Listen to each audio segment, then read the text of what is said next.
All right, so here we are with another Saturday Night Live Zoom, and we have our special guest, Michelle, again with her friend Jane.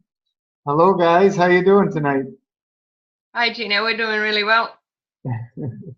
Say hello. So, Hello. we maybe you want to give us a little bit about the background. I remember Michelle discussing that you should bring your friend Jane on, and because she actually watched you go through the process before she decided to maybe try something that you were doing. Maybe you want to talk a little bit about that and go into what you want to share with everybody. You want to share a bit, Jan? Share a bit.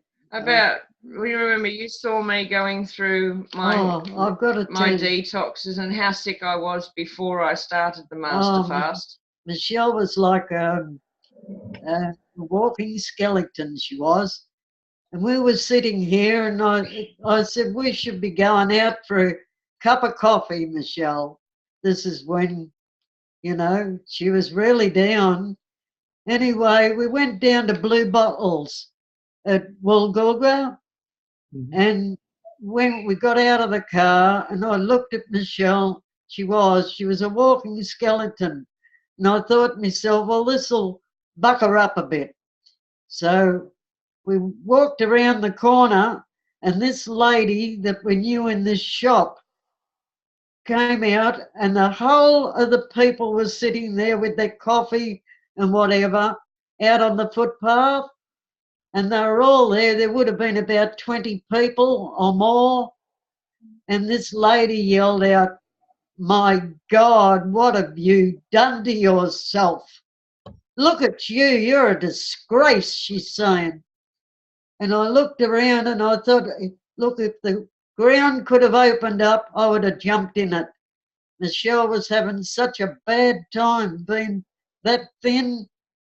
She looked dreadful. This was before I started the master fast. I was so skinny. Oh, she was terrible skinny. I started the master fast to gain weight. Yeah. And I kept saying, when I'm on it, I don't want to look like you, Michelle. And she's saying, no, you're going to lose a little bit of weight, but she didn't tell me how much. Nobody will know that. All my clothes, I had to chuck everything. Everything was so big.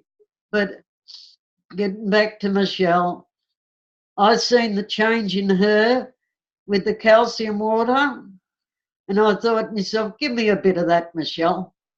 I'll have a bit of that. To me, it was beautiful tasting water. To me, it was. It was really very nice. I liked it. Do you want to explain about how sick I was before I started the master fast? Oh, you were terrible sick. She was terrible sick. We didn't know what was happening. I didn't know. I started to get really worried. And Shane used to say to me, Mum, I'm terribly worried about Michelle. And I said, you are? Well, so am I, mate. But I can see a bit of a change in her, after the calcium water. And the master fast. And the master fast. I didn't sort of believe her first until I started to see what was happening to her. All of a sudden, she was getting nicer, getting a nice round bottom, which she didn't have. I'd been very underweight for nearly 10 years. After I had burst ulcers, I couldn't gain weight. And this is where they saw me really fading away when I gave up the dairy and meat. Yes. I started losing a lot of weight. And that's when I started the master fast to actually heal my inability to digest things. Yes. Then you got even thinner on the first 108 days, right? Oh, yes. I had to lose a lot of toxins that I still had. Like, you wouldn't have thought that I had any weight to lose, but I did lose some weight. I went down to 35 kilos. I'm up to 45 nearly 50 kilos now. Yeah. Um, I remember but you were a little worried after you finished 108 days because you were having challenges still gaining for a while. it took another 3 months or so before something clicked in, and I started to gain weight on the diet that I'd chosen, which was predominantly fruit with some vegetables. And you put me on a bit more nuts and seeds for a while. I find they slow me down so much. When I have nuts and seeds, I prefer not to. Yeah, I recommended the hemp seeds. The hemp seeds, I recommend do a little bit of hemp seeds, but I get those blood blisters in my mouth from the hemp seeds, so I'm avoiding them now. Yeah, if you get into all the nuts and seeds, it's really heavy on us. They're a bit heavy for me. Yeah, sorry. Continue, Jane. Continue. Continue. You can talk about how depressed and my migraines, if you like. Oh, she was shocking. Look, Gino, I'd look at her and I'd say, "How are you this morning?" And I'd look at her and I'd think, I'd never seen a girl so ill. She was starting to really, really worry me. And what did you said to me, the doctor? I said, I thought that everybody had to have a doctor. And I didn't know, anything about it. And I thought to myself, I wonder, should I ask her if she wanted to go to a doctor? And, and she said, no, jumped up and said, no, I'm fine. Look at me. I'm going to be really, really good. And I thought, I've never seen such a girl so strict with herself as what she was. And it gave me courage to do the same thing. The Master Fast, I love it. I look forward to it, and so does she. And she comes up and tells me, "You're on a Master Fast today." And I thought, I'll come up and check to see whether Jan remembers that she was meant to fast, because we usually do it on the moon phases. So I'll nick up and go, "You're fasting today?" "I am." And yeah, we'll try together with our fasts. It's fun. Yes. And, and then I noticed the difference in her, like a big difference in her. She was starting to get muscles. Now, I think the biggest difference is I stopped going to the hospital every 6 to 8 weeks. I haven't been to the hospital for over 2 years now. She was always in hospital. It was due to the migraines that I'd be hospitalised from. And complaining about her head all the time. No more pain. She used to sit there massaging the top of her head and down the side of the face.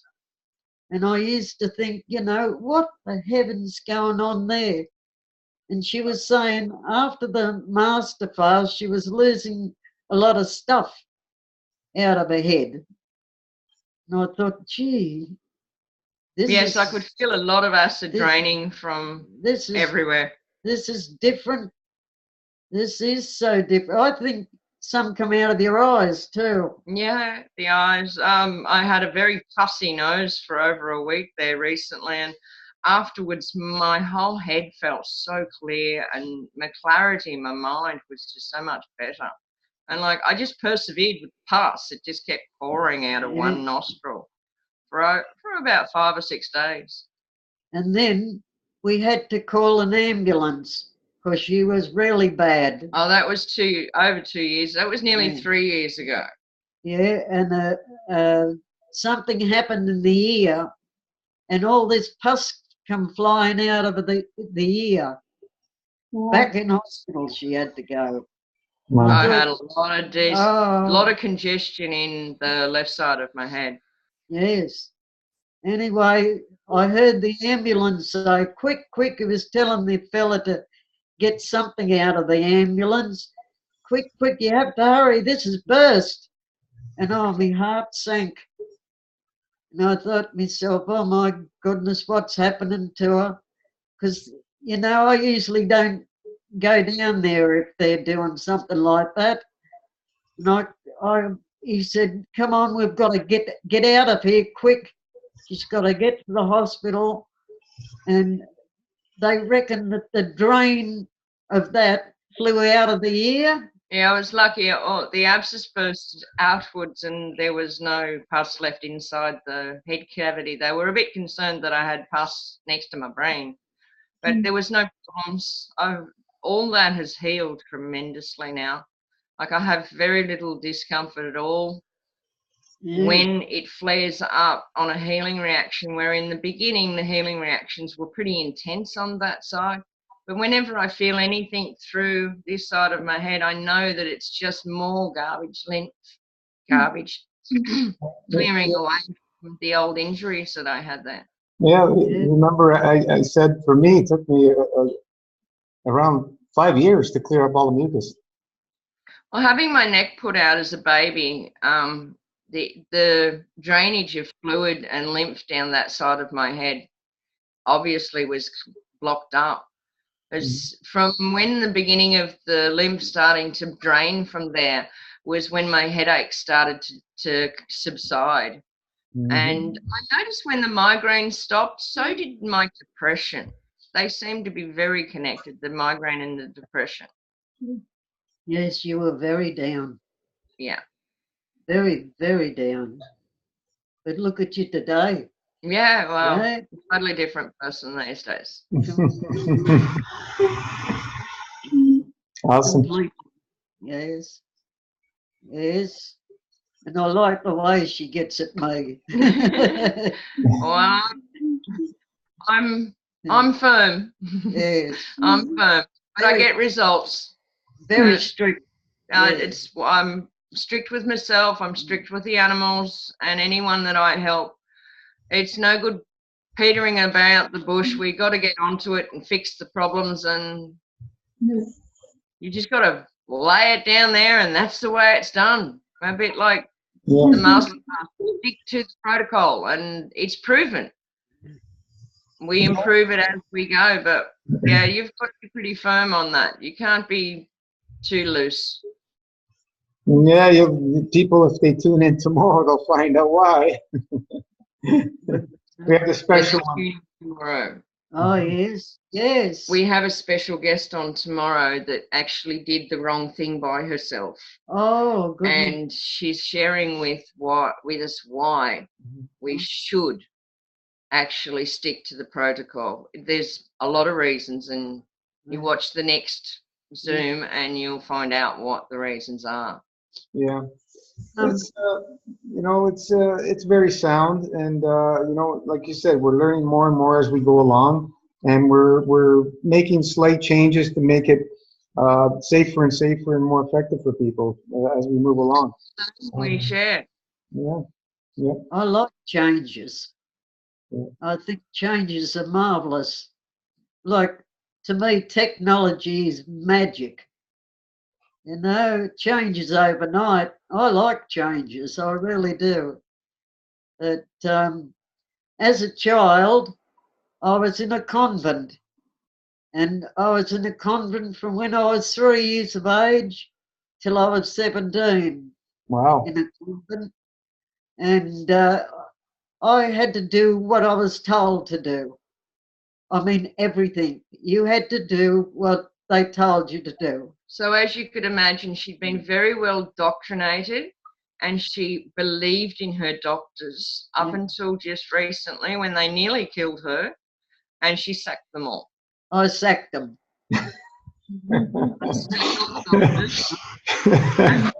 If she really thinks she's going to die and she needs help, there's a hospital. They don't make money on return trips. No. And to me, in that hospital, the doctors worked on me for a day and a half. We let them know what happened. What happened was, first, let's go into what made you decide to start the master. You're doing you put her on the hybrid, right? Maybe work into what finally made her decide to do that, and then go into what happened. So Gino's asking for you to talk about the time when you went down to see your cardiologist and he offered you the operation on your heart. Oh, yes, that was the heart doctor.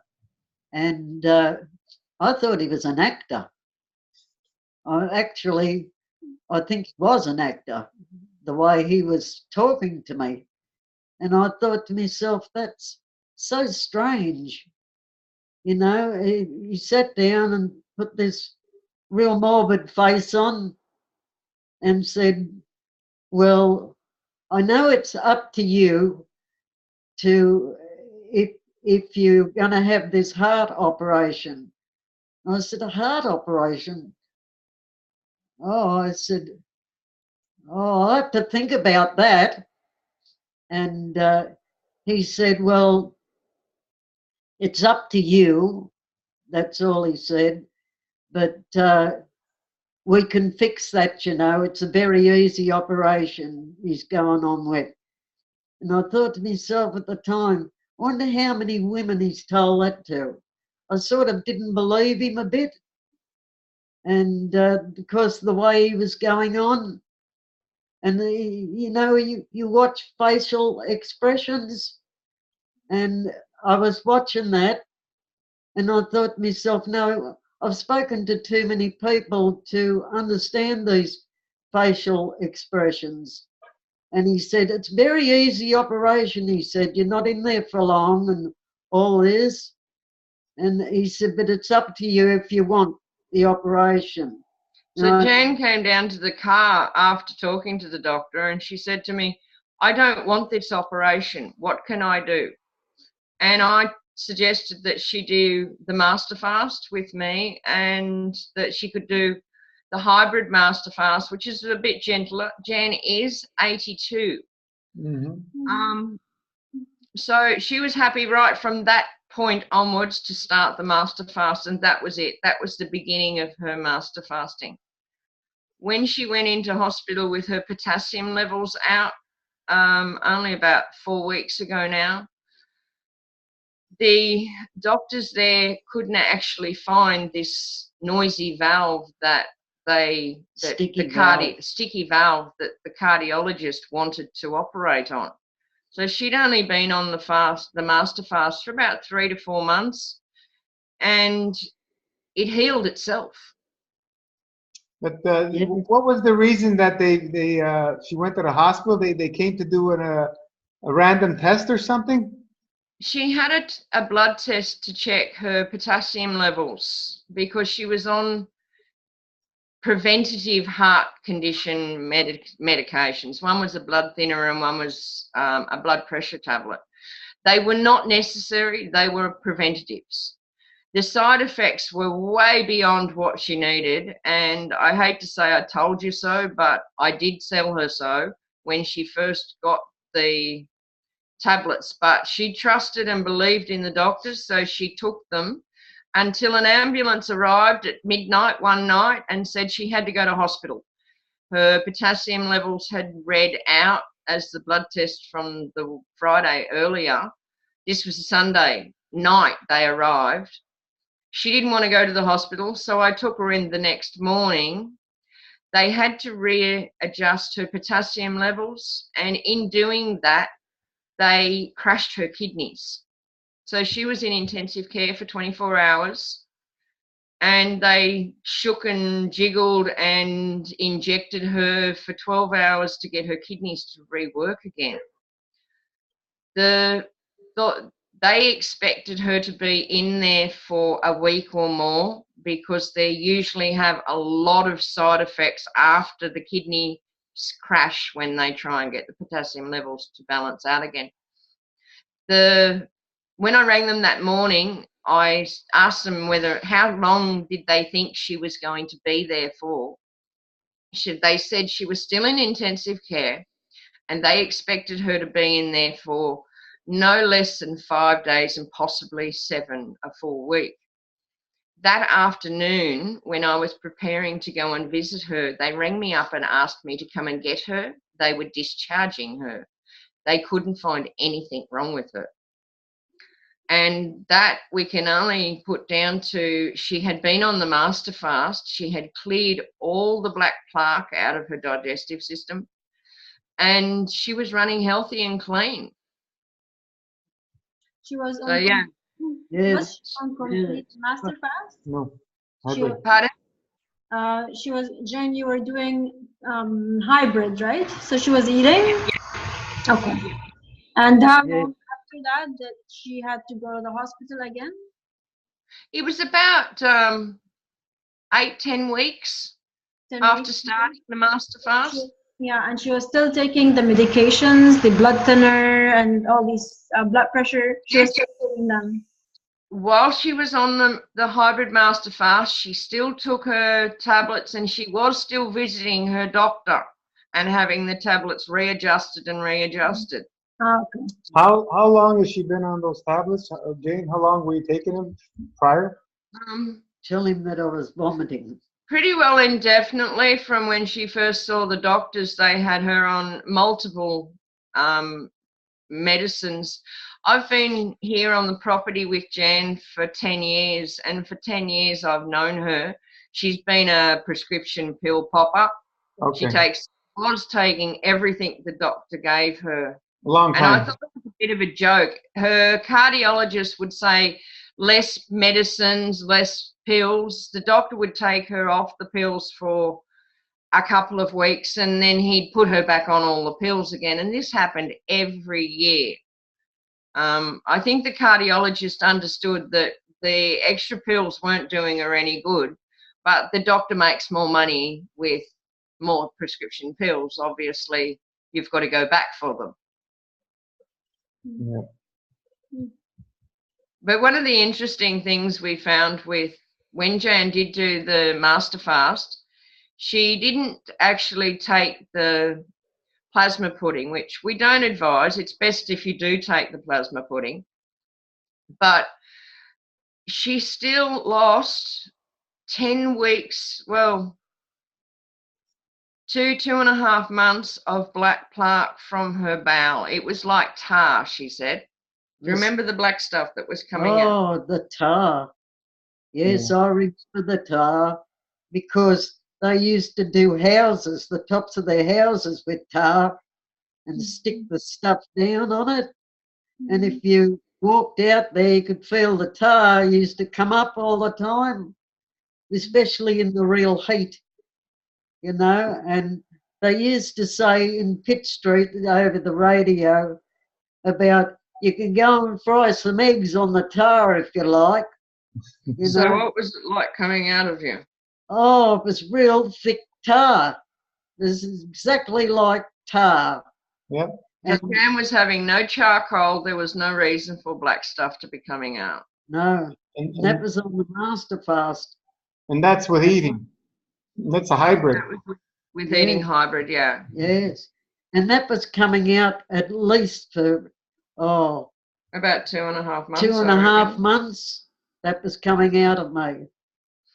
Yeah. Jan has had a couple of very big healing crises. Her healing crises are usually a night of vomiting with diarrhea. Yeah, yes, yes. Good stuff. That was terrible. It was burning my throat. That was really burning my throat when that was coming out. And it was sort of thick, but it was brown. Yep. It wasn't black like the tar. Yeah. It was like a brownie stuff. Yeah. You're amazed that you still had so much crap built up inside you. I couldn't believe how much stuff I had in me. I just couldn't believe that. I thought, oh, goodness me, what's going on here? Michelle would explain to me about what was going on.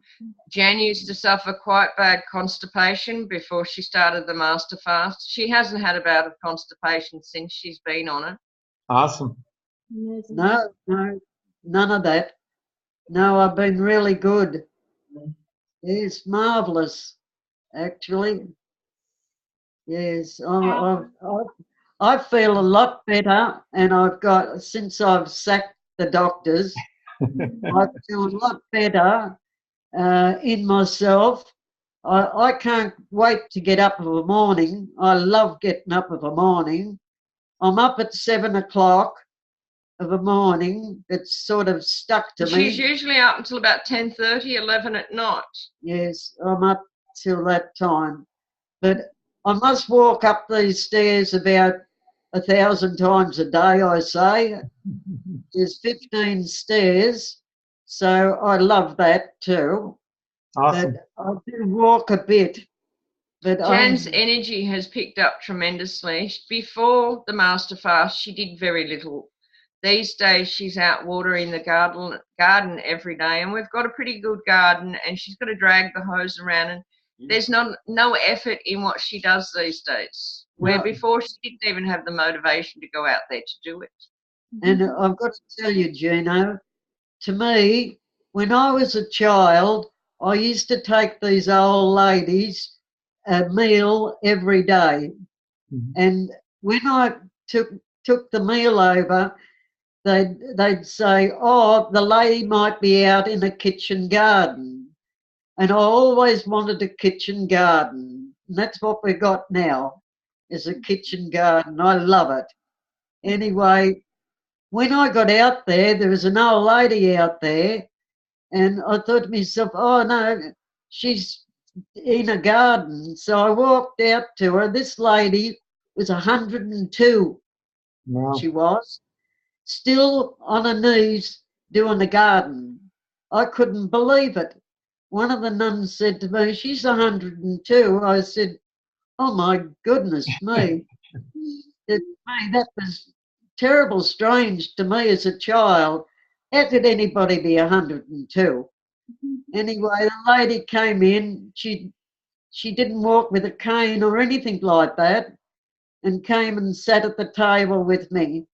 And I give her the meal, and she said, oh, thank you, darling, and give me a kiss on the forehead. And I was worried about that. That sort of stayed in my mind forever.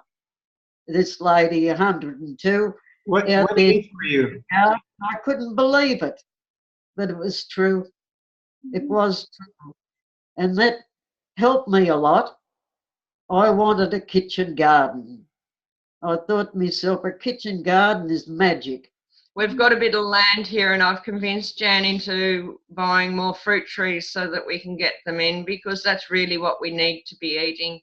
Before Jan went on to the master fast, she was actually eating a lot of garbage and tremendous amount of salty additives, condiments and things like that. She was very surprised when I went through the fridge and I separated what was food and what was crap. And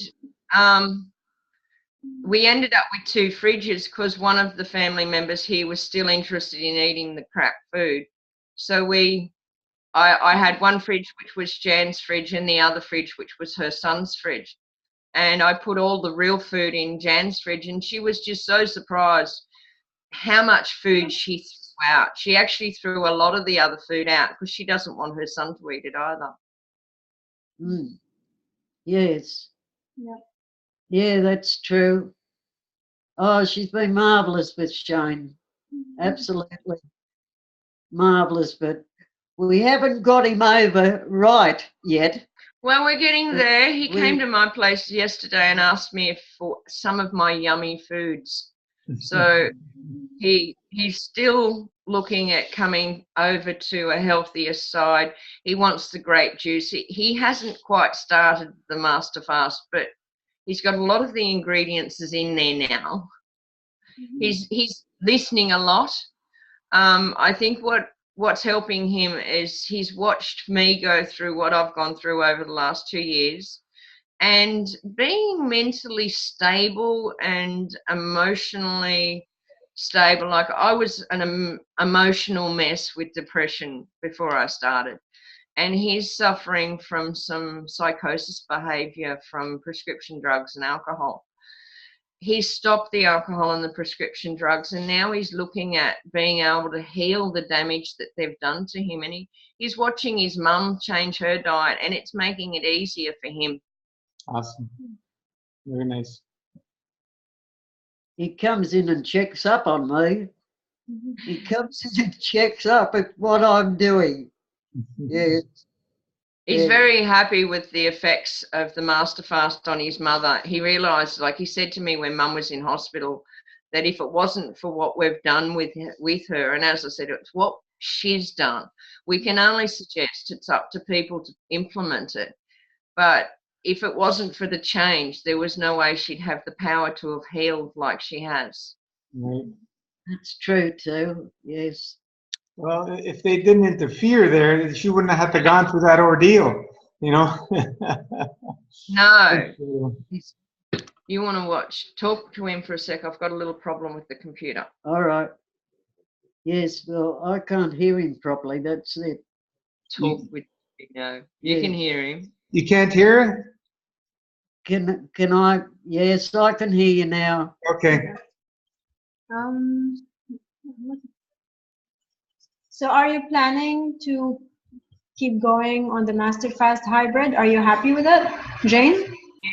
She is planning on staying on it. You're staying on the Master Fast, aren't you? Oh, of course, I love it. I think it's absolutely wonderful. When I was sick that time and I was vomiting and that to me was burning, really burning me. And I was so happy about that. Later on I was, you know, you go through the bad ones for the good ones. Mm-hmm. I was happy with that. And I thought to myself, my goodness me, that's incredible what happened to me. But this real stuff burnt me. And I thought, oh my goodness, I felt a bit shaky and everything. After a while, I started to feel really good. Really, really good. I'd say about the next morning, how wonderful I felt when I got up. I thought to myself, I've got rid of all that stuff. I couldn't believe what came out. Awesome. And the tar, oh my goodness me. I think what happened to me in the hospital, what happened really good was me being so clean inside. I thought to myself, so clean. The doctor was really, really strange. He kept coming back and taking me pulse and everything, you know, and he said, it's strange, but you're coming really good. It's going off, Michelle. Yeah, we can hear you. We can hear. Yeah, okay. Yeah, I can hear us, can you? Yeah. Oh, good one. And Michelle's having problems here. But thanks for listening, Gino. And I think you're a wonderful man and doing what you're doing. It's magic. Oh, And thank you. to me it is. And I'm happy that I've met you. Awesome. Yeah, it's the same here.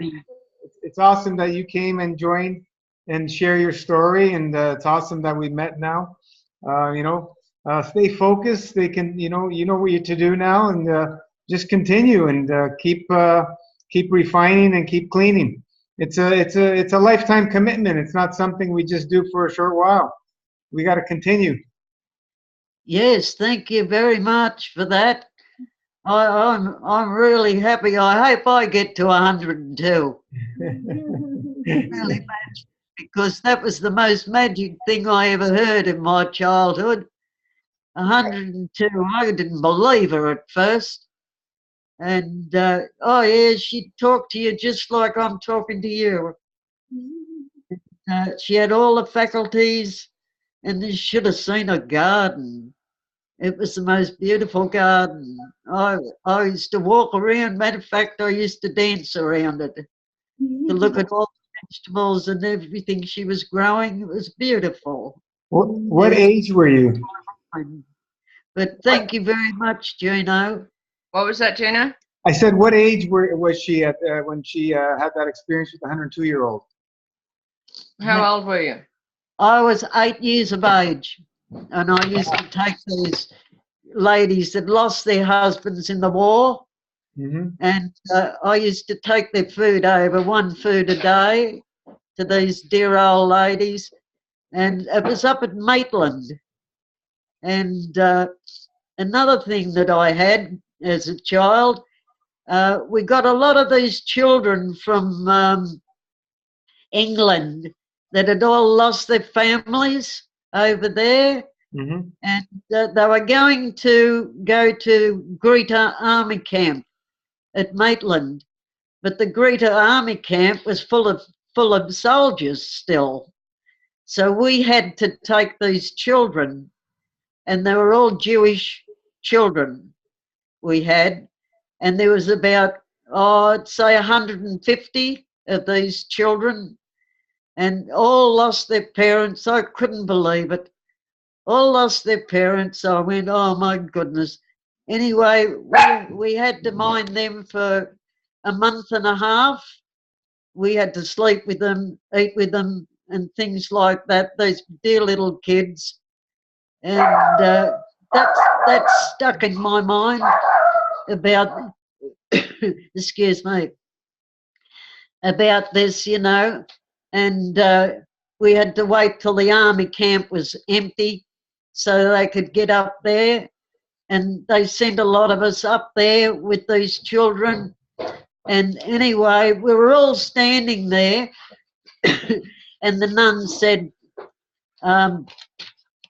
go and get one of the children. And I sort of mouthed up and said, why don't you let the children pick for themselves? And she said, oh no, we can't do that. So I stood back, and it was somebody yelled out, yes. I don't know who was yelled out, yes. And I was so pleased with that. This child picked me. And I thought it was beautiful. Anyway, she was, she would be no more than 5 or 6, this little girl, and I'll never forget it. Like, I'm a funny person about your bed. And this kid peed on me that night, and I said, hey, you know, I know you've been through a lot, but you don't pee on me. She started to laugh, and I said, come on, we'll go and wash these sheets. We won't tell anyone. So I got the sheets down into the bathroom and washed the sheets out real quick and hung them on the back of the bed so none of the nuns would see them. And she come and cuddled me, and she stuck with me up the other place, you know. That stuck in my mind too. She was, you know, dear little.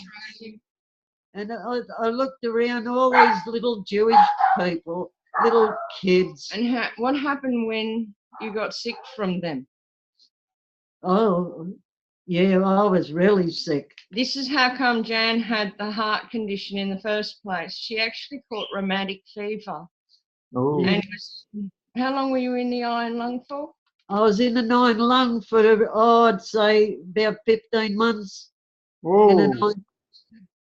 And the iron lungs what put pressure on the heart and caused the heart valve to grow. Too much pressure on the heart. But in them days, that's what they done, you know. They kept her alive, which was great. Yeah. But the Master Fast, for all her life, she had issues with the heart valve. Yes. And the Master Fast, within a couple of months, cured the problem. Yeah, true. Imagine how good it would have been if she had been put on the Master Fast earlier in life. Oh, I was so happy about the Master Fast. It was just magic. It was. It made me feel good. Yeah. And I like that feeling. Yes. Your body's doing all the work. Yes, it's wonderful. Wonderful to me. It worked for me, so it will work for other people. I don't give a damn what age they are, you know. We have discovered it works for all animals. I've now actually started a bird on a form of master fasting, and it's very good And he is eating his plasma pudding. Awesome. Gina, we talked about last night. I've got him on it. And I've got to tell you, Gino, my hair's down today. I usually wear it up, but I wanted to show you the new hair, all the new hair that's growing. How thick is that hair? And I don't dye it. I don't dye my hair. It's natural colour. I've never dyed my hair. Awesome. And the hair, this is all new stuff. That's just, look, Gino, can you see it? Yeah, we can see. Really long. I used to be able to sit on my hair when I was younger. Wow. And to sit down, Gino, I used to have to part my hair to sit down. It was that long. And I lost a hell of a lot of hair. Yes, Jan was actually. And look, my hair all fell out when John died. My hair fell out. John passed away about 10 years ago, just before I arrived on the land here with them. Yeah, the shock of it. Jan had actually, you could see her head through her hair. It was very thin. It was shocking. And now, turn on sideways. Yeah. Now you can actually see it's a lot thicker. Yeah. Heaps thicker. The new growth is actually all through it. See, it's all through. Nice. That's all new growth. Yeah, I love it. One thing about the Master Fast is it really makes your hair grow back, especially us women. I think you guys have got a little bit more of a challenge possibly, but I'm hoping to get my son on the fast soon. He's going bald. He's got a big bald patch and he's only 30. We can only hope. Yes. Our families will follow us when they're ready.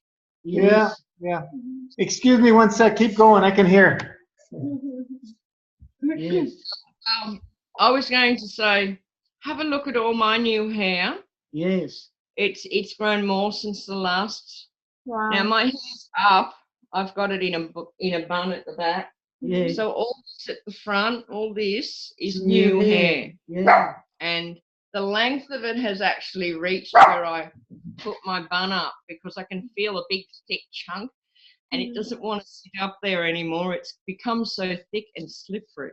Yeah. Our Master Fast is tremendous regrowing hair. Oh yeah.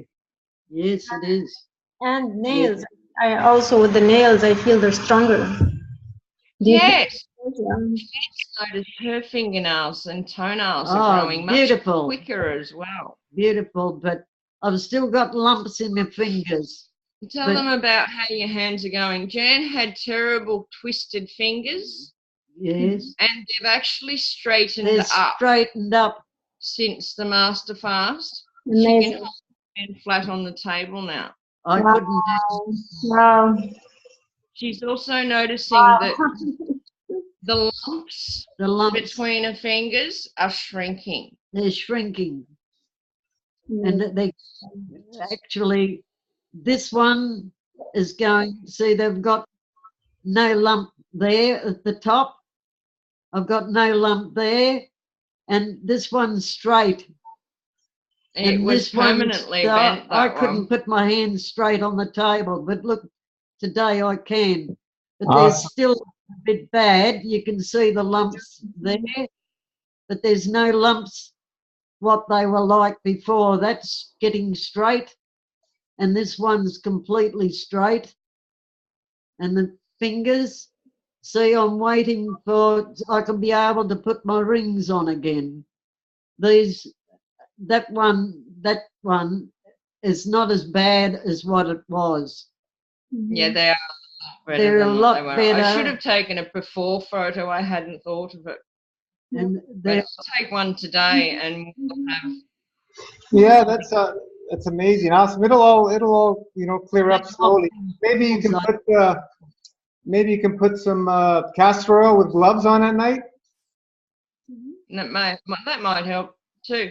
I've suggested Jan stops using her pillow because I remember you saying we shouldn't use pillows. Get rid of it. But one of the things that I've noticed with Jan is she's so open now to other ways of helping her. I bought her a yoga mat the other day, and she's actually quite prepared to do yoga and some other exercises that I call juicy joint exercises, which is basically things that help the mobility of our joints. She has become older and stiffer, and she didn't do much. When she was on the doctor's medications and before the master fast, she was aging like normal aging people, and she was just letting go of the things that become difficult. She's quite happy now to get into regaining her body and her functions and her youthful vigor. In her mind, she wants to be physically active and vigorous. So she's now going for, let's get the body back to a healthier state. She's watched me do weights and really regain strength and grow muscles in places I've never had muscles before. And she's happy to follow me down the path of, while we're on the master fast, there is no restrictions. We can regain every part of our body and our mind. She's even starting to do puzzles and games to thicken the grey matter, as they had actually taken a bit of a dive with the doctor's meds. They do create Alzheimer's in the elderly. A lot of the tablets that they put on, they warn them in the massive big sheet that you get if you ask for it, that most of the tablets do cause some form of Alzheimer's. And yeah, they had taken their effect, but I have noticed the master fast has turned her around. She's become much sharper. She wants to do more puzzles and more things to actually increase her abilities in every way, mentally, physically. And one of my biggest things that I've noticed is she's emotionally dealing with things much better. We had an incident here about 5 months ago with her son that could have been extremely crushing for her. She watched him go through some pretty bad medications to adjust him to not being hang on. violent. He looked like a zombie. He really did. I seen the doctor turn my son into a zombie. He was standing there looking at the wall for hours, just standing there. And I thought to myself, I won't say nothing, I'll just watch him. And I sat there and I watched him for about 3 hours. And that man stood there like that. He was going to sleep with his eyes open. He turned him into a zombie. Joan dealt with it quite well. We did get Shane a better medication and he's a lot better now. But yeah, considering what she had to go through with beforehand, there was years of family turmoil and trauma with what was happening with her son. And it was taking a toll on her. From the time she started the master fast, I noticed her ability to deal with the everyday stress was just unbelievable. And the everyday stresses that were taking a toll stopped taking a toll. She was dealing with everything quite well. Yeah. And Gino, you became my hero. You became mine. Very much for everything. And thank you. I think There should be more folks like you. I think you're one of the eldest 82 that's been on the Master Fast that I know of. You're one of the eldest that have been on the Master Fast that Gino knows of. Am I, Gino? I think so, yeah. I might make the 102, eh? More. And how long are you going to stay on the Master Fast? Are you going to make it a lifestyle? Oh, life, it's for life for me. So, Jane, what do you eat when you eat? So you do the Master Fast protocol, and then food-wise, what do you eat? What foods do you eat when you eat? Oh, mostly vegetables, mostly fruit. I eat fruit and nuts and one vegetable a day. Mhm. I have vegetables a day, one meal of vegetables a day, and mainly fruit and, of course, your juices with and your teas and your kidney tea with maple syrup and grapefruit and lemon and the bubbly. What do you think? What about the fruits? What sort of fruits are your favourite fruits in the fruit dish? In the fruit dish. I love pears. I like an apple that you can bite into. I like an apple. No, well, all normal fruit. I love oranges. I eat a lot of lemon. I love lemons. She makes herself up a fruit salad, which takes quite a lot of fruit, and it takes her quite some time to eat the whole amount. I'm not a big eater, but I do. I'm going well, I think. What's the dry fasting? Sorry. Jan was always on Weight Watchers from young because she never wanted to be fat and overweight. When she went on to the Master Fast with the hybrid Master Fast, she did lose a lot of weight at first. And one of the things I sort of suggested to her was to pick up the volume of fruit that she was eating, because she actually was eating very little of the garbage food when she was eating it and still being overweight. When she's changed over, she's actually discovered that she can enjoy a lot more fruit without any concern about gaining weight, as she don't actually get fat on fruit. Mm-hmm. No, marvelous. So she's no longer worried about gaining weight, which was one of her fears throughout her whole life, to not be fat. And yes. getting to her age, being overweight is one of the worst things that can happen for them. Oh, yes, shocking. Oh, my husband hated fat people, you know, because he was a very thin man, John. Very thin man, but tall man, very tall. And he was a runner. He could have been a champion runner, but guess what he chose? A garbage man. He became a garbage man on the garbage truck. It's taken away the garbage. So important to take out the garbage, isn't it? Yes. Yes. It's pretty well what we do here on the Master Fast, is we take out the garbage. Yes. We take it out of our diet and we take it out of their system by following the protocol. Yes. Yeah, wish everybody was doing Master Fast, then we won't have any garbage then to clean. What? Inside or outside.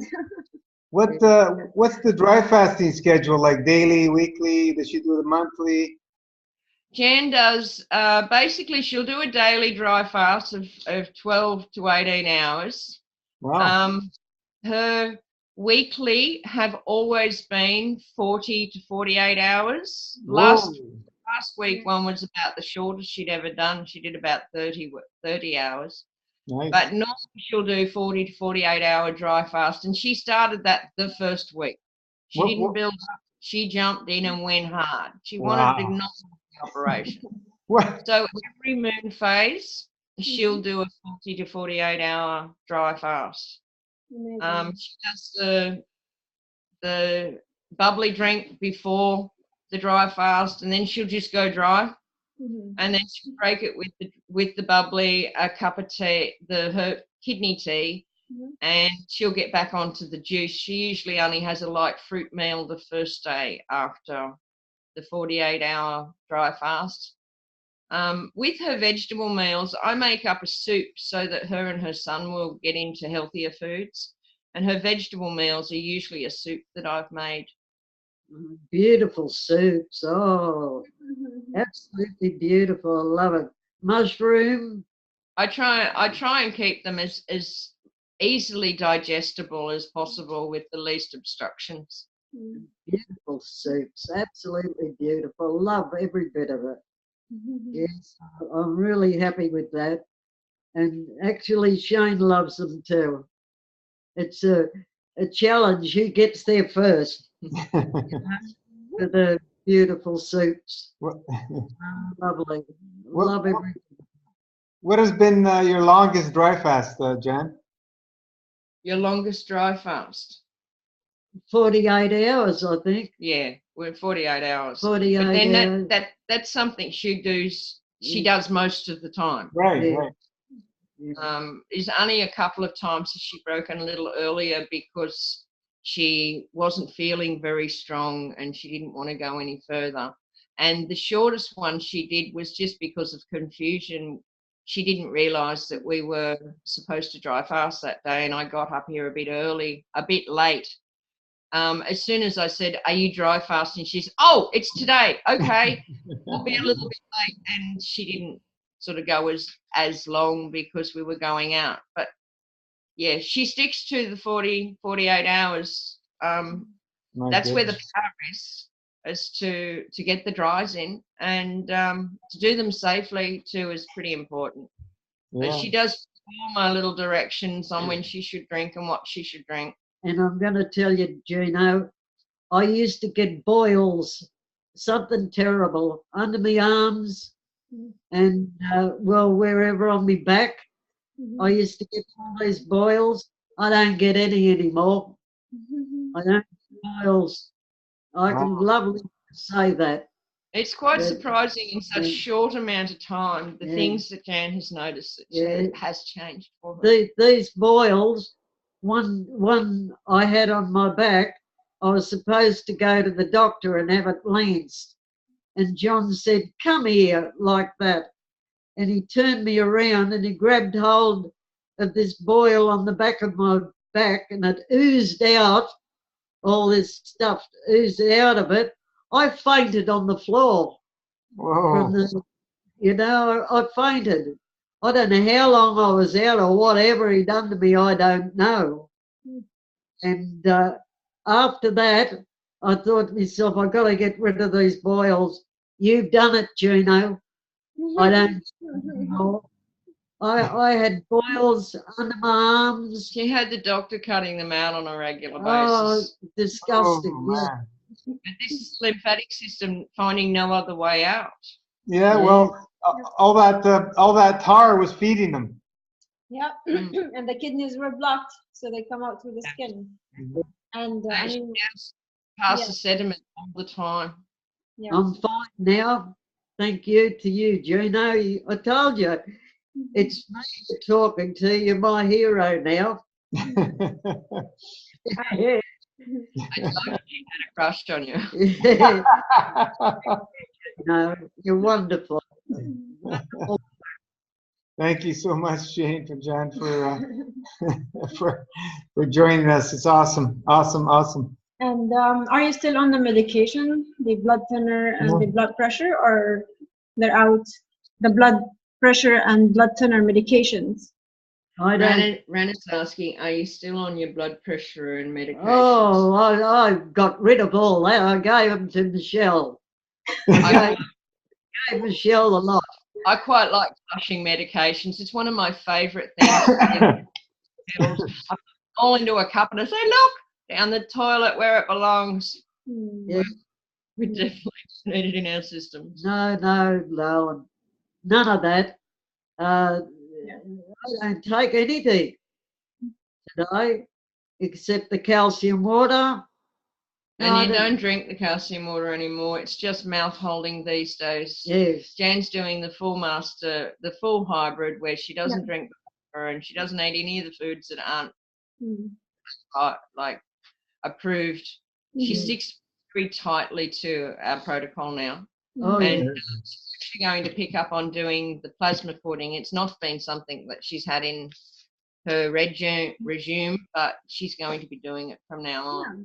Yeah. Even In that. For all the like we don't recommend doing like on the hybrid. You know, you're eating, but when you're on a full master fast without the pudding, we don't support it at all. But this is a great example where all the naysayers, you know, believe that they're in denial. They don't believe that this stuff exists. And you know, she's gotten rid of it on the Masterfast Hybrid with no pudding. So, you know, where's this stuff come from if it doesn't exist? You know, I went through the same thing in my first 40 days. I didn't do any of that stuff in 1990. And I got rid of it, but I ended up in bed for 2 years. And this is why we have it. It's a very cheap insurance, part of the protocol, to absorb all that acid and toxins and pathogens that the fast is loosening up. We don't want it stirring around the body. We want it, you know, contained and drawn out as quickly as possible once it gets loosened up.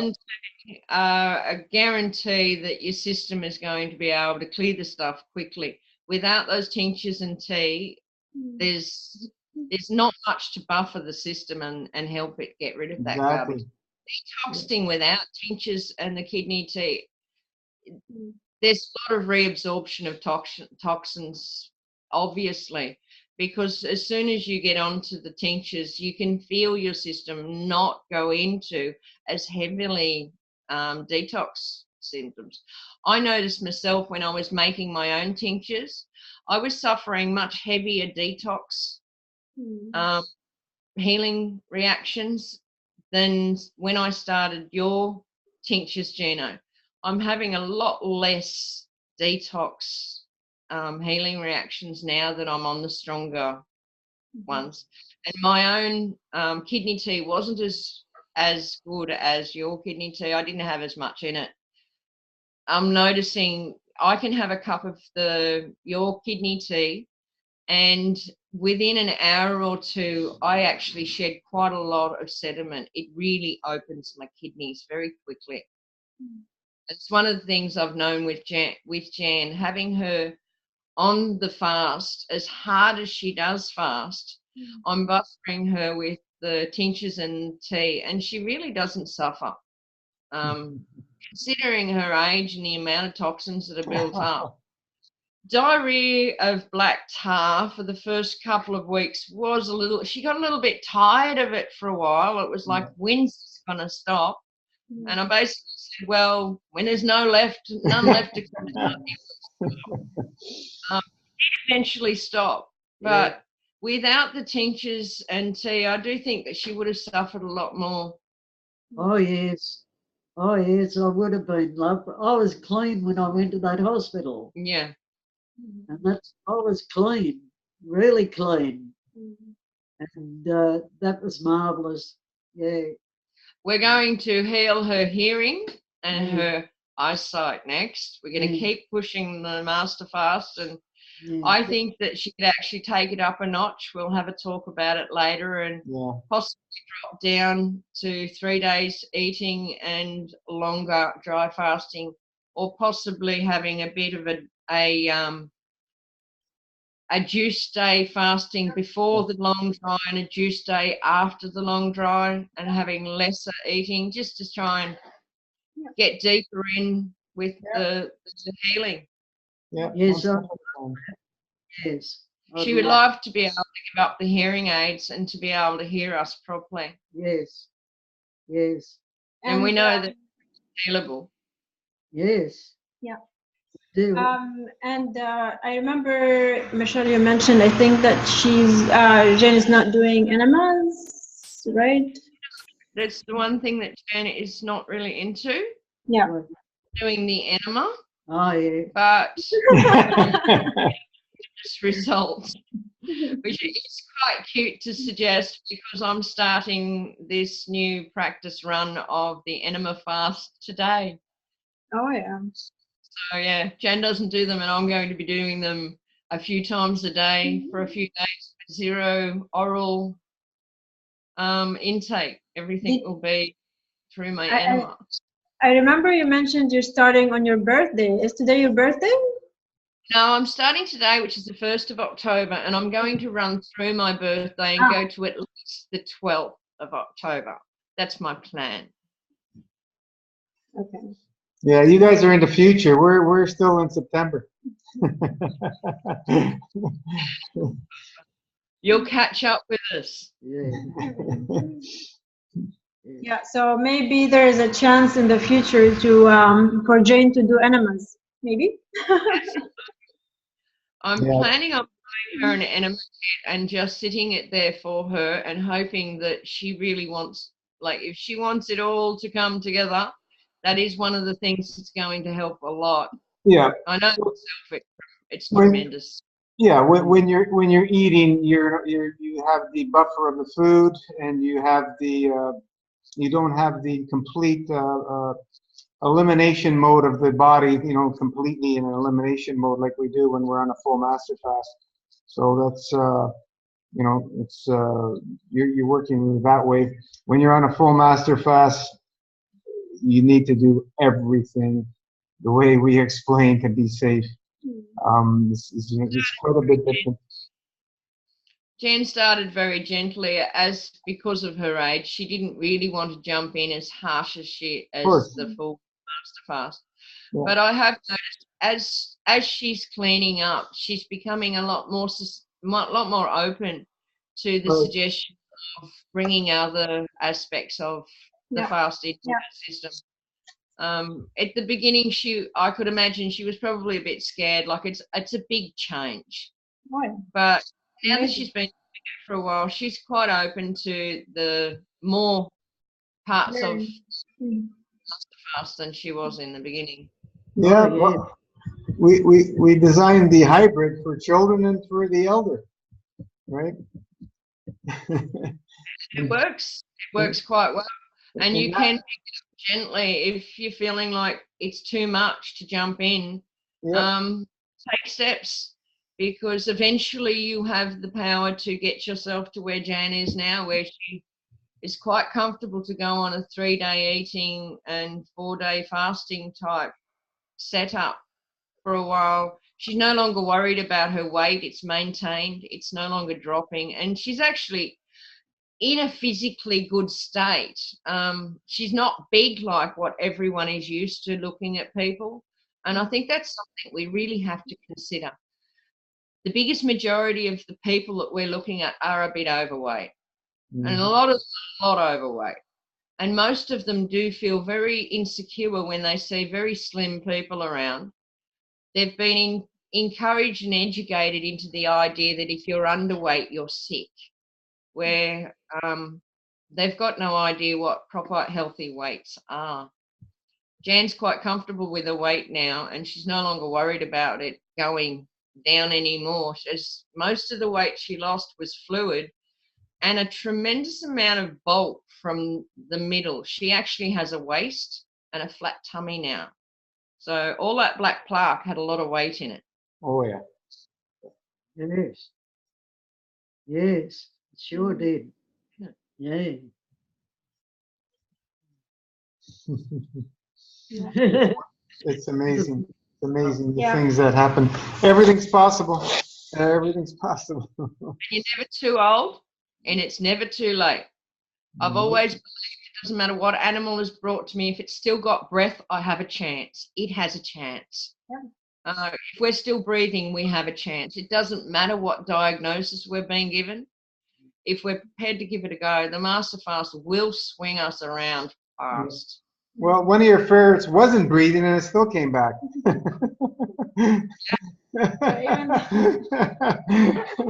It's actually quite amazing now. Since I've had the ferrets on the pet master fast and the pet plasma pudding, her eyes are going blue.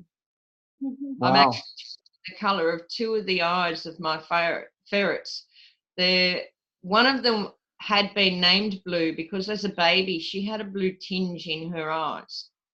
And now it's quite predominant. You can see that her eyes are turning blue, and so is Einstein, the one that we brought back from death last year. Her eyes are turning blue too. And the other amazing thing I found is ferrets usually stink. They have a greasy smell about their coat. And when you handle them, you've got to go and wash and change your clothes because they smell. Since the since the pet protocol fast that I put the ferrets on, they don't smell anymore. I can get them out and cuddle them and play with them and put them back in, and I don't need to change. I don't even need to wash my hands. They don't smell. And that's just not heard of. Ferrets are Well, how long have they been on it, Michelle? a couple of months now. I put them on it for a while before we actually published the protocol. Right. So yeah, they've been on it for a few months now. The changes are tremendous in them in every way. And the plasma pudding, I think, is tremendous amount of toxins out of them. Their poo doesn't even smell anymore. In the past, I used to go, oh, I could smell them. It was time to change their kitty litter trays. They use kitty litter trays. And now I'll sort of check the kitty litter tray and go, oh, wow, that's full. And I mean full. And smell. The ferrets are only about 4 meters away from my front door. So their toilets, you could smell them at the front door when they needed changing. It's not happening anymore. There's just no smell in their toilets or on them. So that's evidence that the plasma pudding is drawing the toxins out, and the protocol for the pets is working tremendously for them. Yeah, you've been working with animals for what, 44 years, over 44 years or something? Yeah. I started before I was 10. I was bringing cat. My first rescued animal was about 6. I brought a cat home that was laying in the gutter, and I just obviously thought there was something not quite right with this cat. And within 5 minutes of bringing it home, it started giving birth on my bed. To Mum's disgraces, she had just made a beautiful white lace bedspread, and I had this poor cat that was going to give birth in the gutter, giving birth on my bed. Yeah, animals have been drawn to me, and I just had the instinct to put a hand out to the creatures that called upon me, and found they needed help, be it a female cat that had nowhere to have her babies, to I also had a deer come running out of the bush at me when I was a youngster. I raised that. They didn't think that we'd be able to raise the deer, as it hadn't been with its mother and it hadn't had any milk. But love and perseverance will get anything through. Who would ever have thought we would have a masterclass pet protocol? That was your idea, where you started doing that stuff, and I go, why not? But I mentioned a few times in the past, to put them on the grape, but then people say, oh, you can't feed dog grapes and this and that. So I said, well, yeah. Yes. So there's always a way to do stuff, always. And I love challenges. I had quite a few people through my calcium water asking me advice for pet advice, and I couldn't see why we couldn't incorporate a master fast protocol for the animals. I had been looking at detoxing animals for a long time with my research on the Anglo-Nubian goats and them having a very poor survival rate at birth. To now putting the animals on the master fast is just unbelievable up in their quality of life. I've noticed all my pets act like they're puppies and kittens these days. They're ageless. They were aging. They actually had some immunisation injuries. I've noticed that with the littlest one, the immunisation injury she had swelled up with her eyes. She'd actually rushed her back to the vet as her eyeballs nearly popped out of her head. When she went through detoxing, that her eyeballs actually nearly popped again, and she had tremendous pussy eyes. She could hardly see for about 3 days. I persevered with just cleaning her eyes and dry fasting her, and she came beautifully good, and her whole personality changed. Before I actually put her on the master fast, her injury, the pet protocol master fast, her immunisation injury had caused her to be depressed. the vet had often talked about putting her on a antidepressant. And she, No way. yes, they're putting the pets on antidepressants Oh these days. my God. Wow. She started the master fast and went through the healing reactions of what had happened to her after her immunization.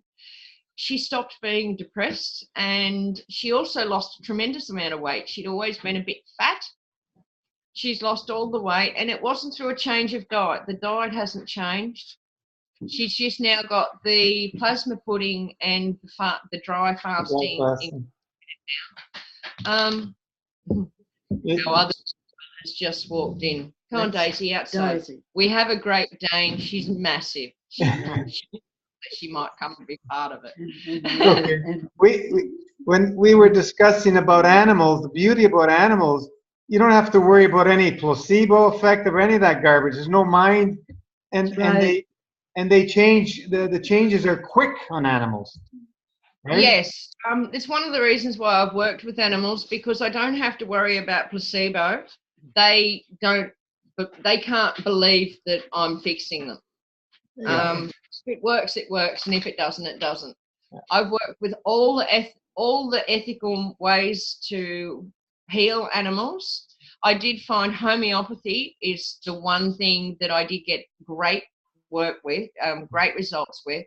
Species-specific diet is most important, but our plasma puddings and our dry fasting is the quickest way around. I like to use the homeopathy as a support for healing reactions these days, and they actually do quite well with the plasma, with the kidney tea in their plasma pudding, and the tinctures in their plasma pudding as well. So that buffers them from any other overly healing reactions, but they are going to go through the healing reactions as much as what we do. They seem to get through them quicker. Yeah. So I find I go through healing reactions very quickly because I don't get stuck in them. I figure it's just something that's happened, get over it. It's a good thing. As soon as I turned myself into seeing a healing reaction is a really good thing, I found they lasted a lot shorter. When you're worrying and fearing, things hang around a bit longer. But yeah, don't have a placebo. If you put your animal on the pet protocol, you'll see extremely quick results because they're not fixed on beliefs. Exactly. Remember, it was a couple of weeks ago or so, I started talking about the new protocol I got to get written down still, which we were talking about. And as soon as I brought it up, you go, oh my goodness, I've been doing that and saving animals with it. Maybe you want to talk about how you saved animals. And you mentioned you never lost one with that protocol. Yeah. Well, basically, we were talking about the new thoughts and ideas that we're bringing into the light with an enema protocol when there's zero going in through the mouth. That could be for many reasons. Usually, some people, they're on their way out. They just can't take anything in through the mouth. And what can you do? We're not doctors. We're not going to inject in the blood and all that. So what do we use? We use the colon. Okay. Well, what I've had in the past, we've had animals down with ticks. That's the main time that I'll use the enema recovery system. And basically, when an animal has had a tick and it's paralyzed, you can't give it an oral feed because liquid gets into the lungs. The safest way I've found, without some sort of enema with an animal that's got a tick, the feces stays and it putrefies, and they usually end up with a septic system and they'll die of septicemia. So I would give them an enema to clean the bowel and empty the feces out. And then I would just refeed through the bowel with herbal teas for the duration of their paralyzation. Sometimes they'll be paralyzed for 5 to 7 days. Wow. Was never a problem. I never lost an animal through enema feeding. And that's why I know that what you've suggested is totally safe, because I've done it to dogs, cats, and goats. They have all survived throughout the years of me doing it. If anyone has an animal with a tick, the best thing to do is to give it an enema and then feed it every day through the enema. And that's every day. That gives them a long dry and a big liquid drink. It incorporates the dry fasting as well as the herbal recoveries that we put in. Mm-hmm. Now that I know about the tinctures and things, I would definitely be using tinctures in the enema for the animals in the future. Yeah. It's such a simple thing. I just got to get around to writing it out. But you know, we're not taking anything orally. We're using the colon to wash and feed. That's it. And you know, I've played with this over the years of all the different fasts I've done. I know it works, and I have suggested it in the last few years to a few people that were having issues keeping things down. You know, briefly mentioned that protocol, but it's time that we write it out, so it's there as another tool for people to be aware of it and use it in times that it may be necessary. But it's also a protocol that people can try for 1 or 2 weeks to you know, to give the digestive system a complete rest, and just using the washing cycle, right? And it's great. Have to do this. I'm doing it because I do see it as one of the best birthday presents I can give myself. Like, I turned 50 on Friday, and I can see this as the best birthday present I can give myself, as in the quickest and most efficient healing of my entire digestive system is giving it a complete vacation. Not a partial vacation, but a complete vacation. And I figure I stick to this for 12 days. That gives us 12 to 14 days, gives us 2 weeks of understanding on how it will go. I know myself it'll be fine. I've done it with animals for a week. We'll be it through for the 2 weeks, but I'm sure that we'll be able to get the protocol written up after I've done this. So if anything comes up, we'll be able to chat about it and rectify it. Yeah, I can't see why somebody couldn't live on it for months. Yeah. No, I see no issue. Well, breatharians don't need anything. It'd be literally a pain in the ass, but. It's not that I don't want to use the word pain. Yeah, no, I'm sorry. The master fast enema fast seems to be a simple enough name for it. Yeah. It is an fast. We're fasting and we're using everything through the enema. Yeah. I had suggested maybe we make a poll. Someone might come up with a better name for it, but it does need to describe how we're using the enema to insert the ingredients that we're using. Yeah. Yeah, we're going to be using all the same things. We're going to use the tea, the juice, the tinctures. You can just interchange, mix them up, some of the stuff, and you know, and do that. I want to use watermelon juice on a couple of days, because I do believe that I will taste it in my mouth. You will, yeah, you will. I've tasted grape juice going that way. So it's maybe suggest that when we've got a foul taste in our mouth, we need an enema. Exactly.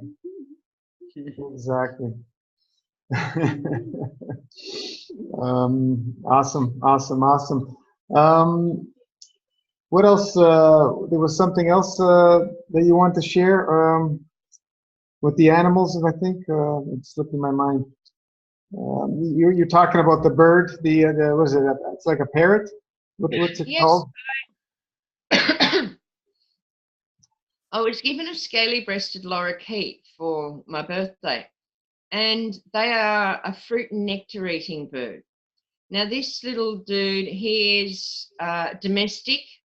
He's been hand-raised from hand-raised parents. In the wild, they have very clear white, almost almost an iridescent yellowy white eye. My little bird, he has a brown eye. Since when I first got him, his poos used to smell sour in the mornings. And I noticed how dark brown his eyes were compared to the wild ones that I looked up on the internet. I've had him now about a month and a half, and I put him on the grape juice and I feed him lots of his natural foods. I go picking flowers for him. He gets lots of fruit, and he's eating a lot less of the foods that are from the shop that he was raised on and his parents live on.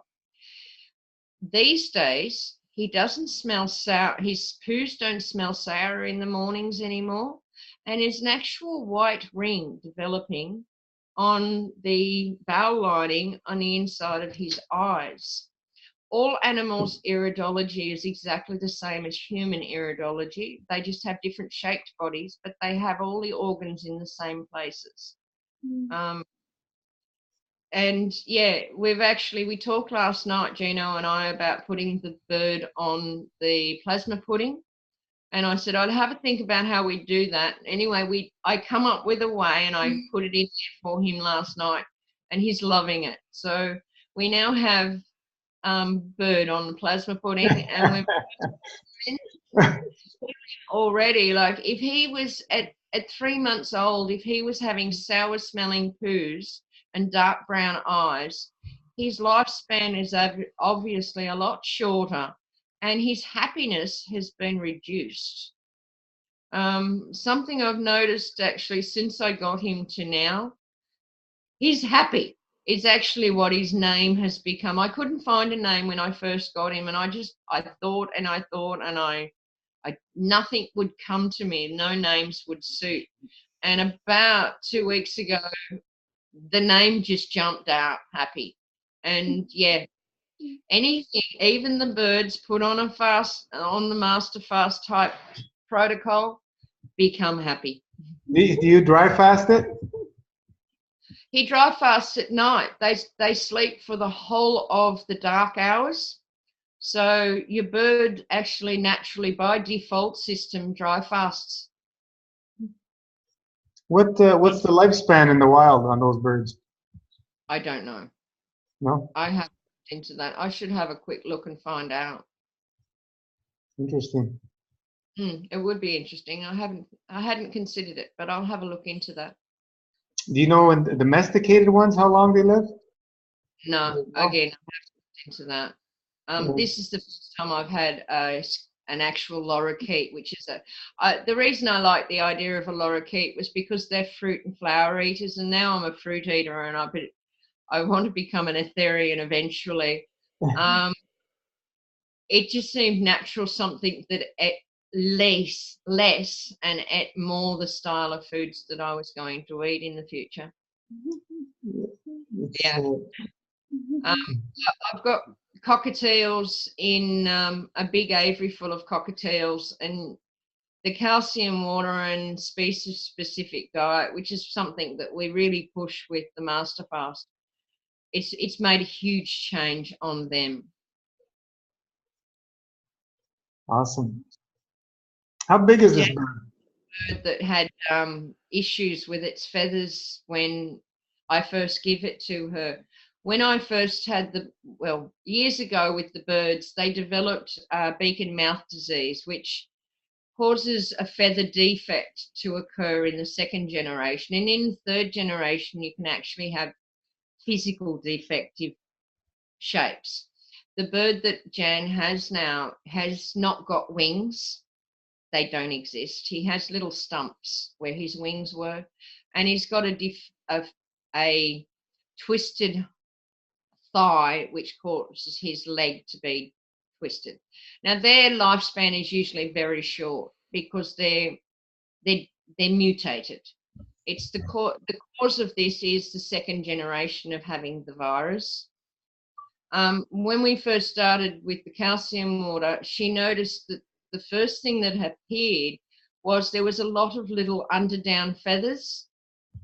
One of the effects of the disease is that the underdown feathers don't develop and the top feathers curl backwards. They don't have a stable actual feather spike.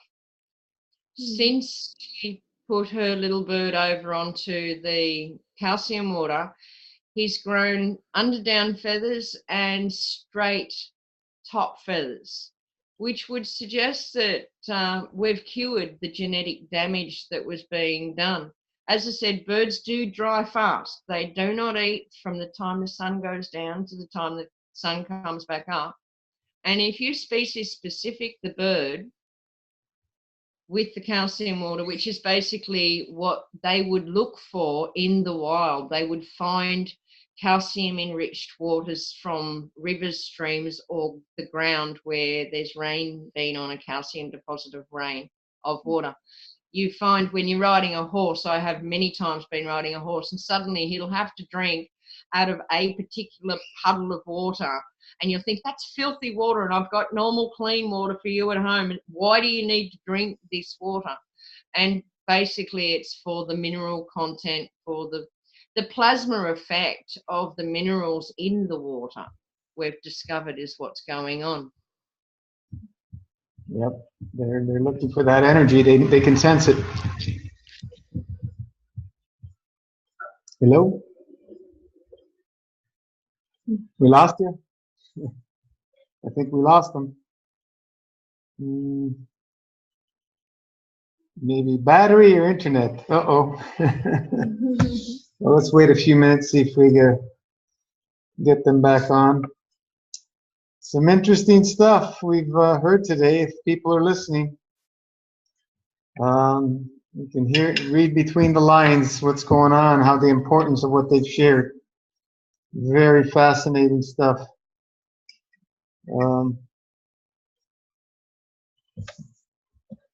We have a few people on here. Let's see. Yeah, I think we lost them. Let's see if they come back on. Probably lost the internet or battery, or who knows. Somebody pulled the plug, the dog pulled the plug. We'll wait a few minutes. If not, if anybody has any questions, or we will call it a night if they don't come back on. Animals, answers in plain sight. So, yeah, that's, I've been talking to Michelle for about 2.5 years now since started sharing the Master Fast, and if you guys heard her first interview of what she's been through, amazing transformation, and amazing what's happening with Jane on the hybrid. You know, all her hands are straightening out and releasing all that plaque. Just incredible. At 82 years young, or 83, was 82? So everything's possible once you understand and continue with the process. Maybe that's Michelle messaging me. Let me just check.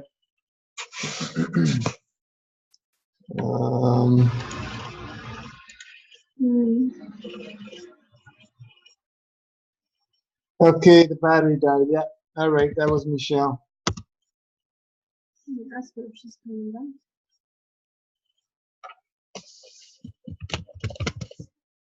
We're just sending her a note here. Or we'll call it a night.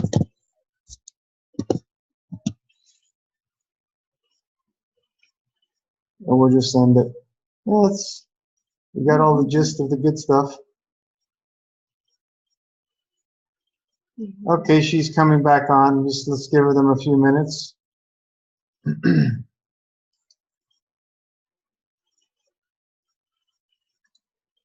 It's just, I guess, got to reboot and stuff. Anybody got any questions? Who do we have on tonight? We have Giuseppe, Sandy, Tamara. Oh, there's Michelle back on. Let's see here.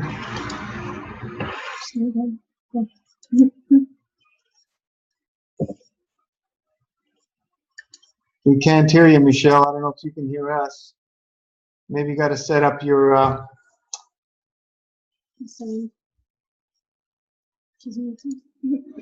Okay, can you speak, Michelle? Yes, I'm speaking. Oh, Can you? Okay, yeah, we can hear you now. Sorry about that. The battery died and I had to rush out and grab the other computer. It's okay.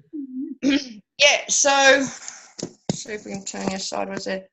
As I was saying, yeah, the horses, they knew that they needed to go for plasma water, as I had discovered now that Dino has educated me into the plasma state of things. And yeah, the birds that I have in the aviary are no longer having any more of the distorted bird feathers or any more mutated babies, which is, it's again shows the direction we're going in. If we can do this with the animals, we can definitely do it for the people.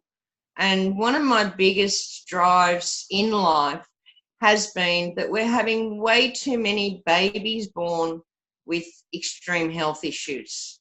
We need to address that by healing the adults before they have the children. Yep. And this is one of the things I see the Master Fast is just unbelievable with.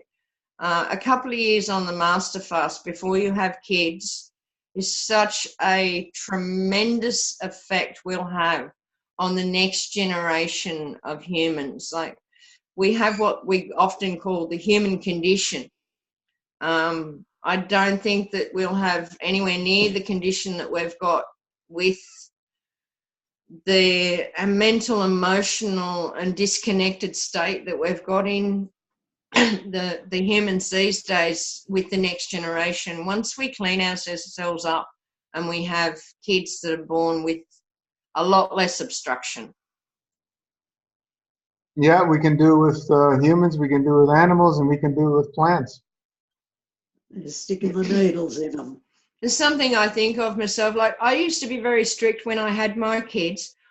I've got two children, and their diet, I used to stop feeding them from the time the sun went down and they needed to go to bed. Like, it was dark, it would be dark outside. I used to consider that natural light, our light globes is not natural light, and I figured that they needed plenty of sleep. It also gave me time out, like, without having the kids around. And that, in a natural way, is dry fasting. If we can stop offering our children more food and drink once the sun's set, it gives them an opportunity to fast without actually going into any hard dry fasting. And we give them the species-specific diet, and they actually start to clean their systems up like the animals do. Mm-hmm. Did you change the setting? We lost your video. No, I didn't. It happened here. It's back again. Oh, okay, there it is. For some reason, yeah, I was looking at you. You stopped moving. So yeah, even though that we don't encourage people to master fast children, the whole idea that we're not meant to have synthetic light, and once the sunset, eating and drinking is something that we really should leave for the daytime hours. Our children are actually capable of losing some of the obstructions they're born with. If we stick to what we call a species-specific lifestyle, and that is eating in the daytime and not eating after dark. If we can stick that one with our kids, that helps clear them up. if we can get some plasma pudding into their daily diet, another huge cleaner. Because we've also got, with the plasma pudding, you put your kidney, I find you can put the kidney tea in, you can put a bit of tinctures in, and all that gives us an ability to start cleansing their cellular structure. They've been born with toxins.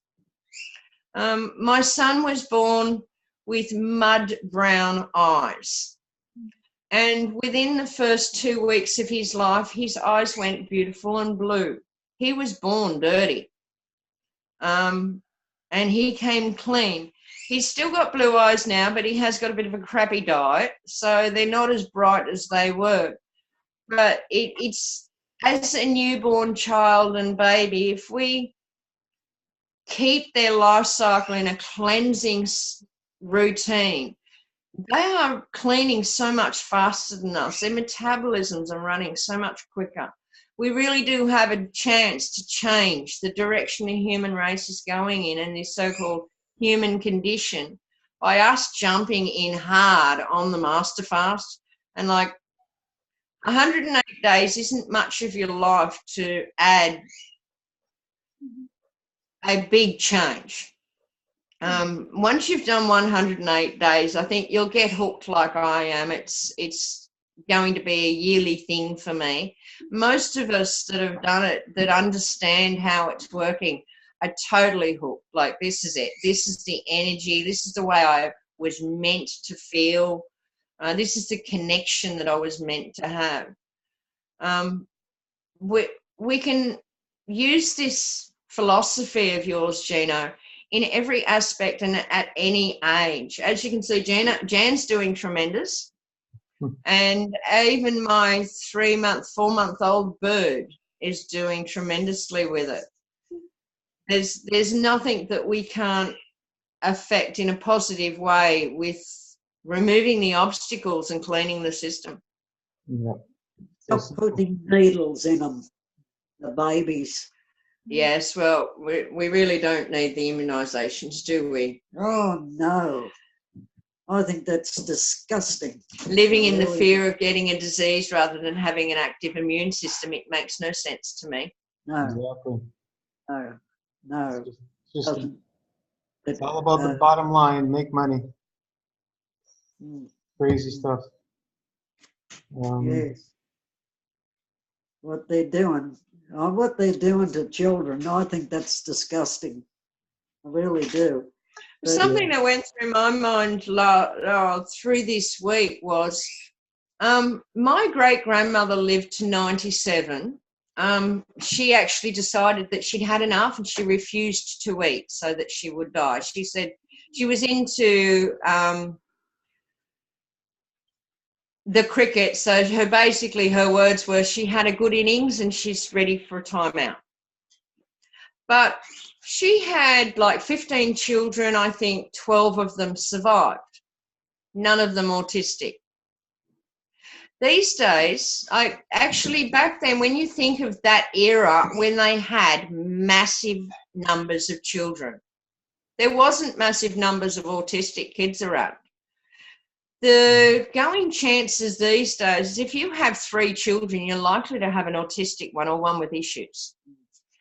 The huge change that I can see is back then they had immune systems that weren't being affected by anything other than catching the measles, the mumps, and all the things that we all caught that never did us any harm. To these days where they're getting injected for all these things so they don't get them, but instead they're having autistic children. It's just an observation. Personally, I think we're better off with your philosophy of cleansing the obstructions, Gino, than adding obstructions. It just doesn't make any sense. Yeah, and we're seeing the changes, happening quick with people. A few years of this, and it's complete metamorphosis. I like to use that word. That's it, and it's true. Metamorphosis within me is amazing. Look at what happened with my back, my hips. Like I'm straight. Even my neck is now straight. My head sits properly on my neck. Did your hips completely straighten out now? pretty well. Oh. Because it was over a year ago that you showed us the photo. And showing muscles. My back, it's pretty well straight. See, The she's spine got is the straight now, yeah. got the proper dent. Showing. There you go. There's Move over a bit. Yeah. Pardon? Come to the right. Go to your right. Turn around the other way. Oh, it's sorry. Sorry. There we go. There you Is go. it? Yeah, it's not. We can't see 100%, but from the first photo till now, how about the? Can you do the front? And tell him about your exercise thing. Yeah, Wow, look at that. it's still Showing them. wow, big that's difference. fairly straight now. Huge difference from your first photo. Huge difference. And that was scoliosis from a child. And the older I got, the more extreme it was. It'll keep working its way to where it's supposed to be. Well, that's metamorphosis. There's changing of actual bone structure. And one of my discs down my lower back had been compressed. I have no issue with that at all anymore. Wow. The compressed disc, because there is no pain, no discomfort. Sometimes I'll go through a bit of a healing reaction where I realise I've released a lot of acid. I'll feel the acid releasing here, and the next day I'll have a bit of a kidney ache, and I'll realise that, it's time for some more kidney tea in my routine today, as they're dealing with the acids that I've released. But even then, when I've had the acids released and they've gone down and they're draining through my kidneys, I still don't get a backache anymore. Awesome. Tell me about your gym we bought. Yes. This was this one. I did post about my gym that I picked up. I'm getting into the exercise. I don't go hard full on. It's not a cardio workout. It's just a gentle play with the weights. Just weight bearing and encouraging my muscles in my body to develop balanced and to develop. I never had much muscle on my back and neck because any exercise was extremely painful and excruciating for days because I'd pinch nerves. So I was always extremely gingerly careful not to do anything just in case I'd pinch a nerve. Where now I'm loving the fact that I can go and do all this stuff. I don't pinch nerves anymore. I don't get crippled in pain because I bent over or I stood up wrong. Tell him where you need to buy this thing, the gym. The gym? Yeah, gym. Oh, yeah. I had a whim. I thought to myself, it'd be nice to have a gym. It'd motivate me more to do a little bit more frequently. And we went to a markets down the road, and there was this gym sitting in the markets with make an offer. Tell how much. So I made an offer, and how much? Tell him. I offered him $50, and he delivered it for that price. So I delivered it free. I couldn't believe it. This is where intent has a tremendous amount of power behind it. If we're intending to do something that's positive by ourselves, we really do have the power of the universe coming and being on our side. Your wish is your command. Right? Yeah. Did you? Yeah. Sweet. I couldn't believe it. The whole gym she got. Beautiful. It's a massive big setup. Something just came to mind as we were, discussing this plasma pudding and the charcoal. There's a lot of talk in the natural health movement and so on and so forth that, if you take your, and also with medication, if you take your charcoal, with your meds, the meds won't work, and that's true. The meds won't work because meds are not natural, and the plasma through the charcoal will neutralize that. But if you take charcoal with foods, your species foods, or with herbs, the herbs and the foods still work. Why is that? Because there's an intelligence behind creation. And this is where some people have a challenge to understand, but it's so simple. And you can see it clearly with the pets. You introduce the pudding daily in their diet, and everything's improving. You know, you're putting the herbs, you're putting the food, everything's mixed in there. So how can it be working if, you know, the so-called charcoal is supposed to not have any effect if you take it with the foods? Because it's not true. It's only true with synthetics and drugs and man-made concoctions. Well, yeah, the intelligence of the charcoal and the plasma effect, I can see that it will absorb toxic things, but it allows non-toxic to be absorbed.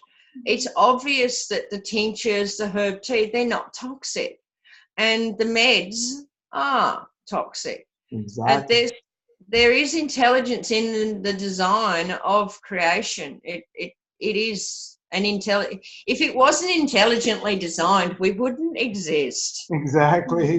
Like it's so simple and so amazing. Like you can use this stuff daily if you're eating. It's only going to benefit you. You know? I take it on a daily basis. As I said, I don't like the pudding itself. I find it a little bit hard to consume. So I just mix it up and drink it straight down before it sets and let it set in my stomach. Either way.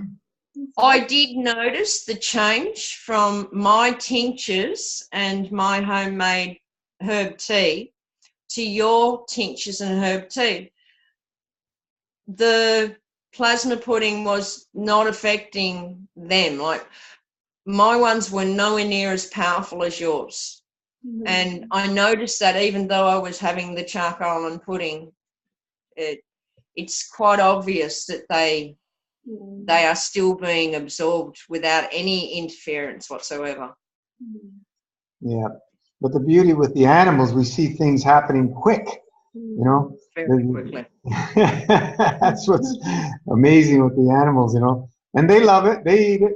If you prepare it properly. You know, and I found sometimes my guys, they'll have especially the little dog, she'll look at me like, oh, pudding.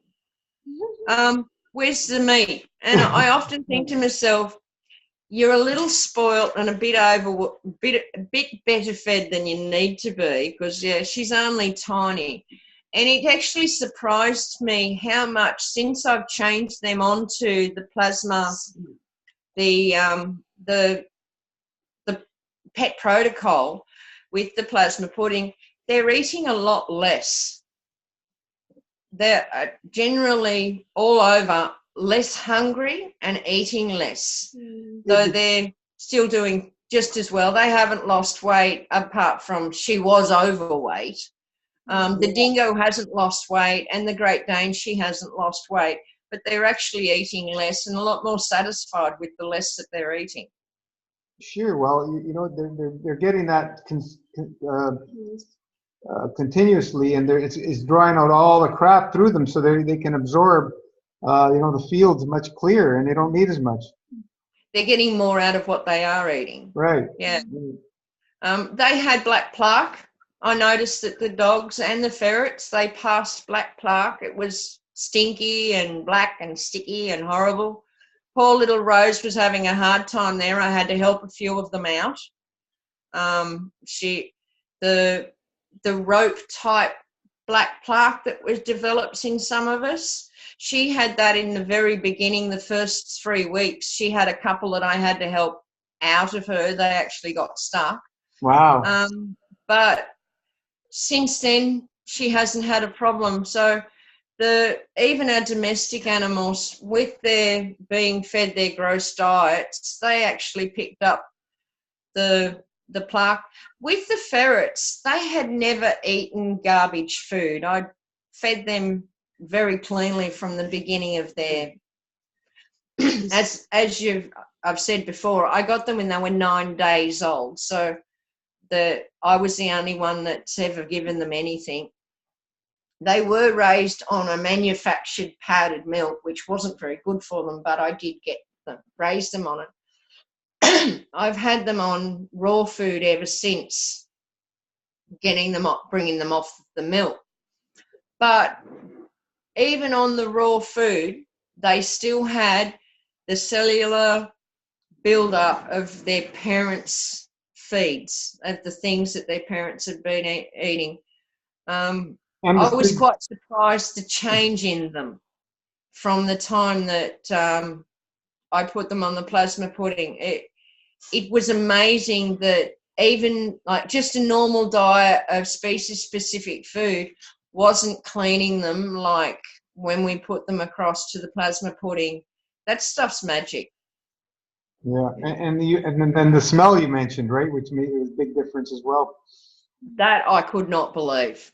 I would never have gotten ferrets as a pet, but having these 6, I couldn't deny them a chance of life. And when the man that owned them handed them to me, their mother had been killed by a dog that night. She got out of the cage. And when we found that the 9 babies were just laying there and there was nothing, 6 babies that were laying there and there's no mother to feed them. And they were only 9 days old. It was like, wow, these poor little babies. And he just looked at me and he handed the little bundle that was in his shirt, because he'd pulled them all out and put them in his shirt, and he was like almost crying. He's a beautiful man, this man. And he was almost crying that these babies would probably die.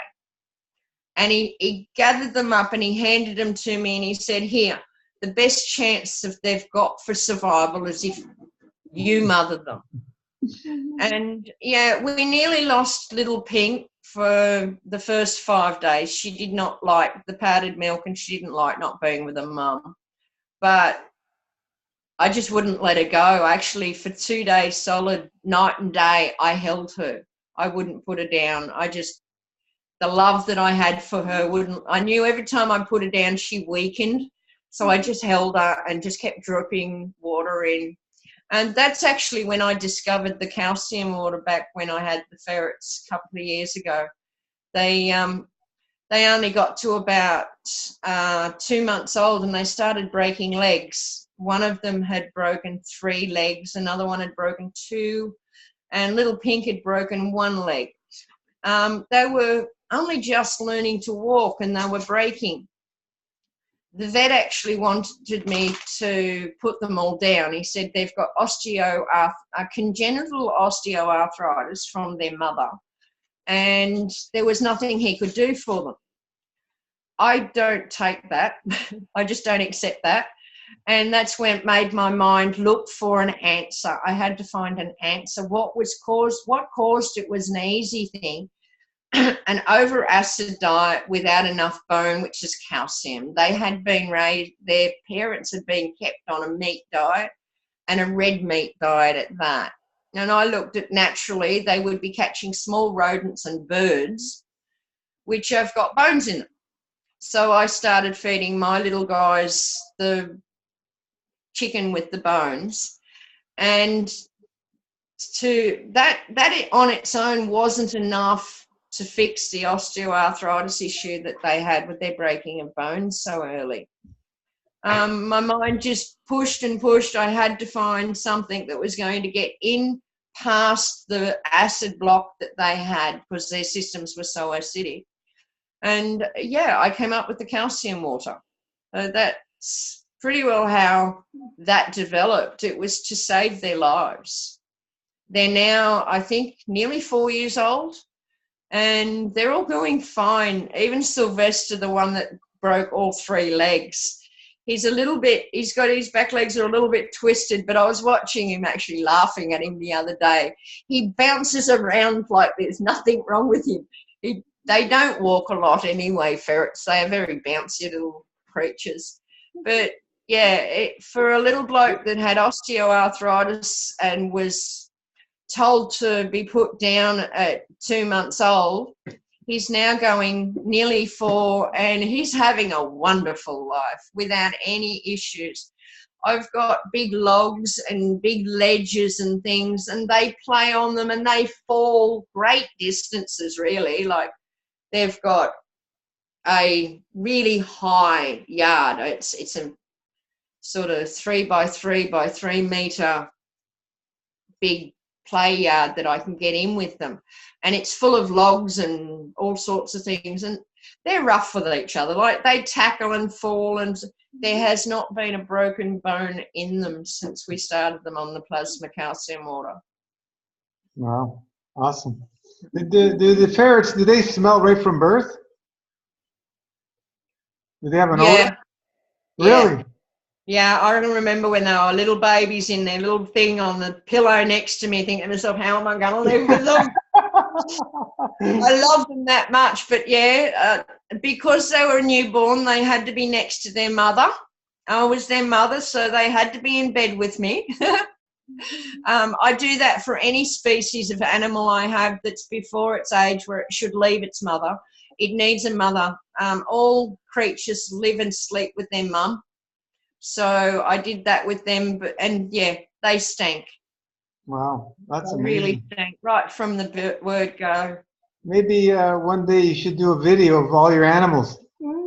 Short video. Yeah, we could do that. The Master Fast family of animals. Well, they're interesting. I think the one that the one that's really shown a big difference is the dingo. The domestic food didn't go well with him. He used to vomit quite often. He was on dry dog food. He lives at my friend's place on we call it the bungee rope of survival. He's on a 40-meter long rope. That's an extremely long rope. He can come and visit me at my place, and he can come all the way up and visit Jan at her place. He's intelligent enough not to go around trees. He doesn't get caught on the veranda or underneath the house. He's just very clever. He's a clued-in little dude. And he's clean. He's the cleanest thing. Yes. They don't get dirty. He is very clean. He's real clean. Even his mouth's clean. But one of the issues we did have with him, he was wild born, and he was extremely timid. Yeah. Yes. When even in the yards with his family, with us, he'd be a little funny. He'd be more comfortable if we'd go in the house with him. That was where his comfort zone was. With the dingoes, they spend a lot of time in a den, and he spent his first 12 months inside underneath the bed. He had to be in a den. The sun was like, it was going to kill him. And I can understand the instinct of staying away from the sunlight kept them safe from being grabbed by eagles and hawks. Since he's been on the plasma pudding, he's come out of his shell. He's completely a flippy, happy little boy these days, and he doesn't show the signs of stress or timidness at all anymore. No, tell him he was off his rope yesterday. Yesterday morning he got off his rope, and he just ran through camp and flipped about like a complete maniac. He really is behaving like a puppy again. Actually, more of a freer puppy than he ever did before. When he was younger, he was timid. He's always had that extreme timidness up until recently, since we've started him on the plasma pudding. The timidness, that fear, has just left him. And he's walking around my house without a lead at all now, and he comes and visits me. He sits on the front mat, and he'll come around the house and look at everything. But guess what? When I walked in yesterday, he's up on the lounge. And I went, no. You got a bed, have you? You got a bed in my place, you beautiful thing. But he's that clean. His coat is beautiful. Absolutely like thick, real thick hair. If you can put your fingers in and pull it like that, it's beautiful. It's that thick. and clean. Really smell your hands. You can't smell anything. That's something too. The Great Dane that we've got used to stink. She just had a stink about her. Yeah. And since we've got her on the plasma pudding, she stopped smelling. She stopped stinking. And she also stopped being aggressive. She used to be a very aggressive dog. She was She'd always sit there aggressive. with her teeth showing. The thing that we've noticed with her is she doesn't smell, and she's no longer as aggressive as she used to be. No. She's still a funny guard dog where if anyone that doesn't belong to the family arrives, she tells them that they're not allowed to be here. But she walks behind them and woof, woof, Yeah. woof. I go, oh God, come here, Daisy. She only likes the people around her. She don't like other people. Strange, eh? The dingo is not a dog, right? It's its own species? no, they've classed dingo as not being a dog. They're a different species to the actual dog. They've got no wolf or dog genetics in them. But the carnivore plasma, the carnivore pet protocol is working for him beautifully. He can jump in the air, jump higher than me. I go, wow, that's beautiful. It was quite funny when he did go to the vets when he was younger. The vet I said I was a little concerned because he was so light. And the vet said, you know, all the animals are supposed to be this light. They're all overweight. So even the vets knew that he was a picture of health in his lean little slim body. They're like lungs on legs. He can dive into the air, and it's amazing the heights that he reaches. Catch birds in the air, I think, you know, and with their toilet training, they don't do it on the ground. It's up on the grass.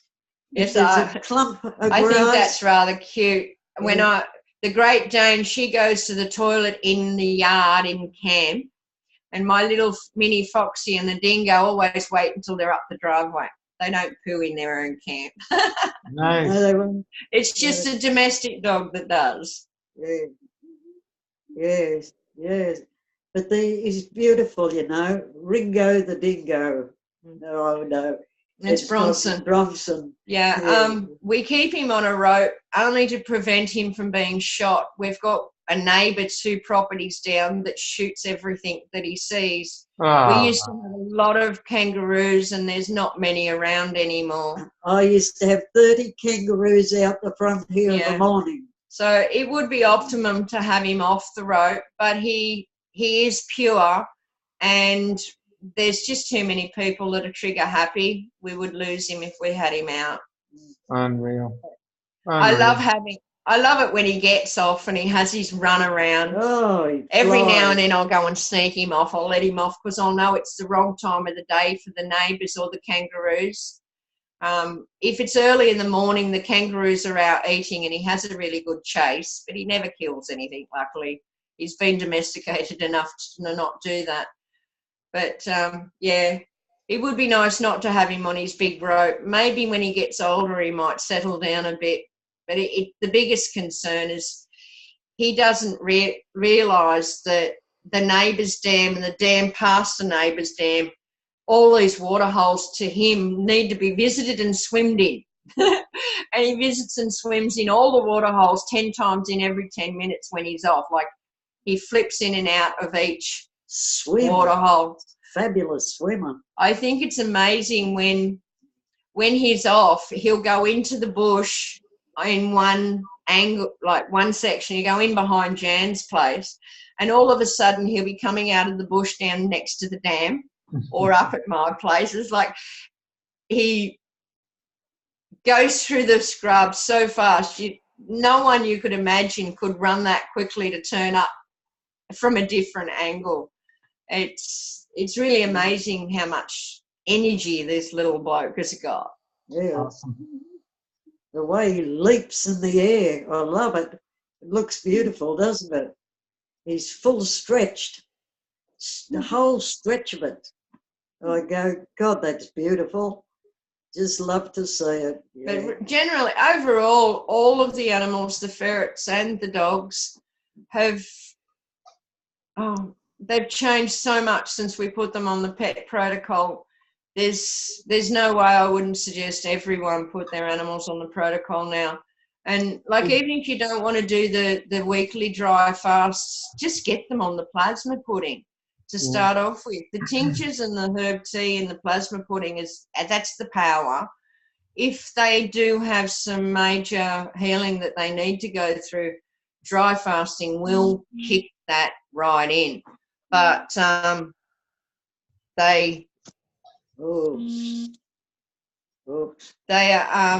definitely better off on the plasma pudding than on dry dog food. And if you calculate the amount that's spent on dry dog food to what you would spend on making the plasma pudding, and I make it up once a week beforehand. I put it in little bags, frozen up in the freezer, and just pull them out each week.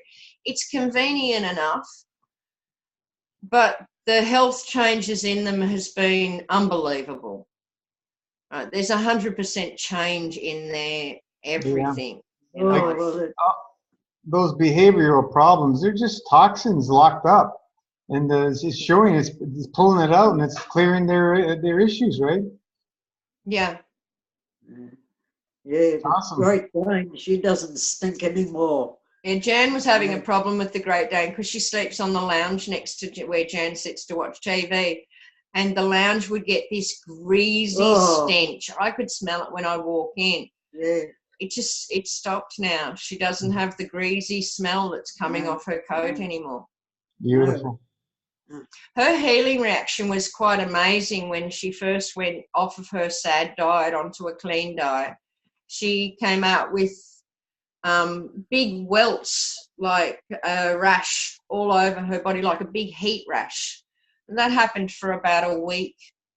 And then when that subsided, she changed. She became happy chappy, and the smelly coat and everything cleared up. They all had their own different type of healing reactions. The dingo, he throw up. He was having vomiting episodes when he first had his healing reactions and changeover. And with the little mini Foxy, she had a lot of eye discharge and swollen eyes. So with each animal, you'll have a different reaction. But when they do have a reaction, that's the time to celebrate. It's happening. The cleansing's occurring. You wouldn't have the frog on the pudding, do you?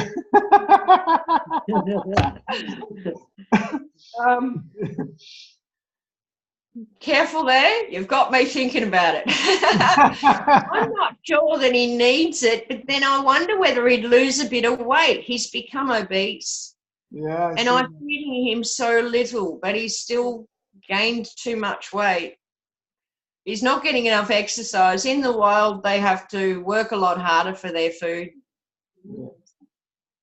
Brana's computer stopped recording, so I think maybe we should cut it short. Hopefully, I can have this recording here, so in case something happens, we don't want to lose anything. Yeah. If you have, it's been awesome, great. Amazing. I mean, it's amazing. Both stories, Jane's story and the animals. I mean, I feel like we want more time to talk about the animals. Maybe another video. Yes. We were thinking we might do a full animal video in the near future. I'll get the animals together with me so that we can have the ferrets and the frog and the dog and the bird, and I can show you. Tell me about the frog, did you? They know I love the frog. That's fat. It's beautiful. Yeah. Always loved frogs. In my bedroom here, there's nothing but frogs. I like the meaning of frog, which is cleansing. Yeah. And that's what we're all about here in the Master Fast. It's all about cleansing. Really, we treat nothing. We just cleanse and allow the system to do what the system does. I open the electricity box and there's nothing but frogs. We can make. Green frogs. We're going to shut this down soon. All Yeah. right. Yeah, we can make the frog the fast mascot. Yeah, well, I think that's a great idea because it's they're all about cleansing, and he taught me that very early when I couldn't find bugs and I tried feeding him chicken, and oh, the stink. His actual whole body stank, and what come out the other end of him was unbelievably putrid. And he was pooing every day when I was trying to feed him the wrong foods. Now I've noticed he poos once every fortnight and he eats once every 3 days. And frogs don't drink, they absorb the water through their skin. But yeah, he sheds his skin once a week. He drinks and eats once every 3 days, and he poos every fortnight, like once every 2 weeks. That's a big difference to pooing every day with putrid smelling poos and a foul smelling body on the wrong food. Amazing. Now this is where I understand, like, whether we develop Aetherianism or we can eat fruit once every 3 days or so, we really do not need the volume that we've been accustomed to. Exactly. It's way over the top. Oh, the English done that.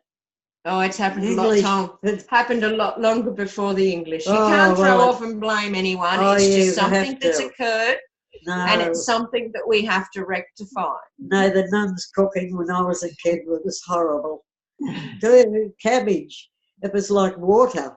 It was, it was dreadful. And I hated pumpkin. And the pumpkin that they used to cook, it had bones in it. You know, you rarely get No. complaints with fresh fruit, do you? Yeah, if it's fresh and You ripe. rarely get complaints with fresh fruit. I whenever I've been invited to a party or a gathering of people, I've always taken fresh fruit. It's just one of the things that I do. Having sensitive digestion myself, I want to party with people, but I can't have their party foods. And if I bring fresh fruit, I've got what I can eat, and it introduces them into the idea that, hey, party food could be fruit. Like, it's designed. Berries are beautiful party fruit. And yeah, I don't get complaints. Oh, I remember one woman suggesting that the strawberries weren't ripe enough. But apart from that, you don't get complaints on fruit, where everyone will find the complaint on a piece of cooked something. Yeah. Yes, my sister-in-law, she went to a barbecue the other day and I told her, get peaches. I said, shove some peaches on the barbecue. She said, oh, it'd kill me. I said, well, still put it on. I said, give him a smile and put the peach on there. And she rang me up the other night to tell me she'd never had a peach on a barbecue before, but it was beautiful. She was telling me how lovely it was. And I went, oh, well, Pearl, I said, you can do that with bananas and whatever fruit you've got. Throw it all on. I said, that'd stuff him, wouldn't it? She'd laugh her head off, you know. We did that for Jan's 81st birthday party. We had a fruit barbecue. It was beautiful. We had all the family members had come down, and there was one of them was a vegetarian, and I thought to myself, well, let's push the envelope and let's have a fruit barbecue, and it turned out gorgeous. So if ever you're been invited to a barbecue, you don't have to go, I can't go because I don't do meat and I don't do barbecue and all that sort of stuff. Educate the meat eaters on some other things. Throw your shish kebab stick full of fruit on. Oh, the plums. It goes beautifully. Beautiful plums I on the hadn't thought of the barbecue. plums. Oh, they're real juicy. Cooks They fruit's are got power. beautiful. Yeah, I love plums. I love all fruit though. It's one thing that's been easy for Jan and Shane. They were big fruit eaters. We just needed to drop down on the junk fruit, the processed foods. They had gotten trapped up in processed foods and condiments full of salt and garbage. Well, we went to this store the other day and we bought containers. We can take our own food, because I went to relations of ours And I stayed for 3 days with them, and it's good to be able to take your own food because people don't eat the same as you. Yes, Jan had Yeah. thought that having Mark's food, being a vegetarian, would be okay. Yeah. But I noticed the day after she come home, she started to swell up and had big bags under her eyes. And I said to Jan, what did you eat while you were away? Because I wasn't there. Yeah. And she's gone, well, I had some vegetable mix that they offered me fish and chips. And, I used to love that, but I didn't have that. I had the vegetables. And it was obvious that there was a good amount of salt added to the vegetables because it showed up straight away. Yeah. And I fasted all the next day. Oh, Yeah, my suggestion was to dry fast straight away to move the fluid that had built up. yeah. And, yeah, she jumped straight in, did a dry fast, and the bag settled down pretty quickly. Yeah, they went away. Yes. And that's the go.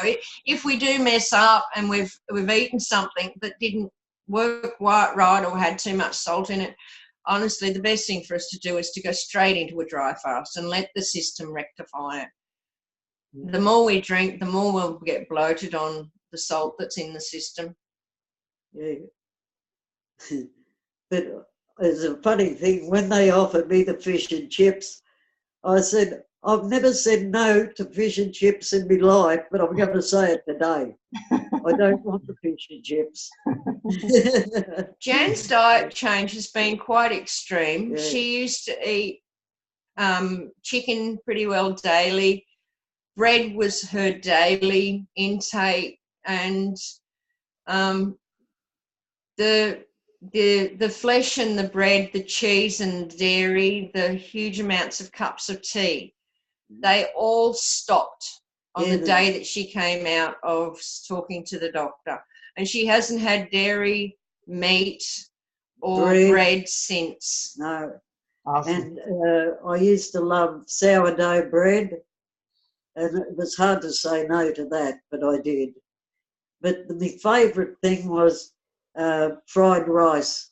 I loved fried rice, but I don't even like the smell of it today. Awesome. I had said to her that we could make a cauliflower fried rice for her in the future if she'd like it as a specialty, but we're trying to go more towards the raw fruit than the cooked vegetable side. Yes. Knowing that we really want to detox more, we've still got a good way to go, but a treat with some cooked vegetables on every now and then I find it's not too harsh on us. Yeah, the cooked fruit has no problem at all, I find. And I find like the cauliflower made into a rice seems to work okay when you put it through the grater. Yeah. All right, let's wrap it up. We're coming into 2 hours, and it's been a great pleasure to have you both. Thank you, Jan, for taking your time and sharing your story, and again, Michelle, for all that wisdom. Always available. Thank you very much, Gino, and you, because it's been marvellous. Thank you. All right, so We'll call it a night, and we'll see you guys on the page. Okay. Good night, love. Good Good night, Rana. Ciao. Keep that plasma love flowing. Always.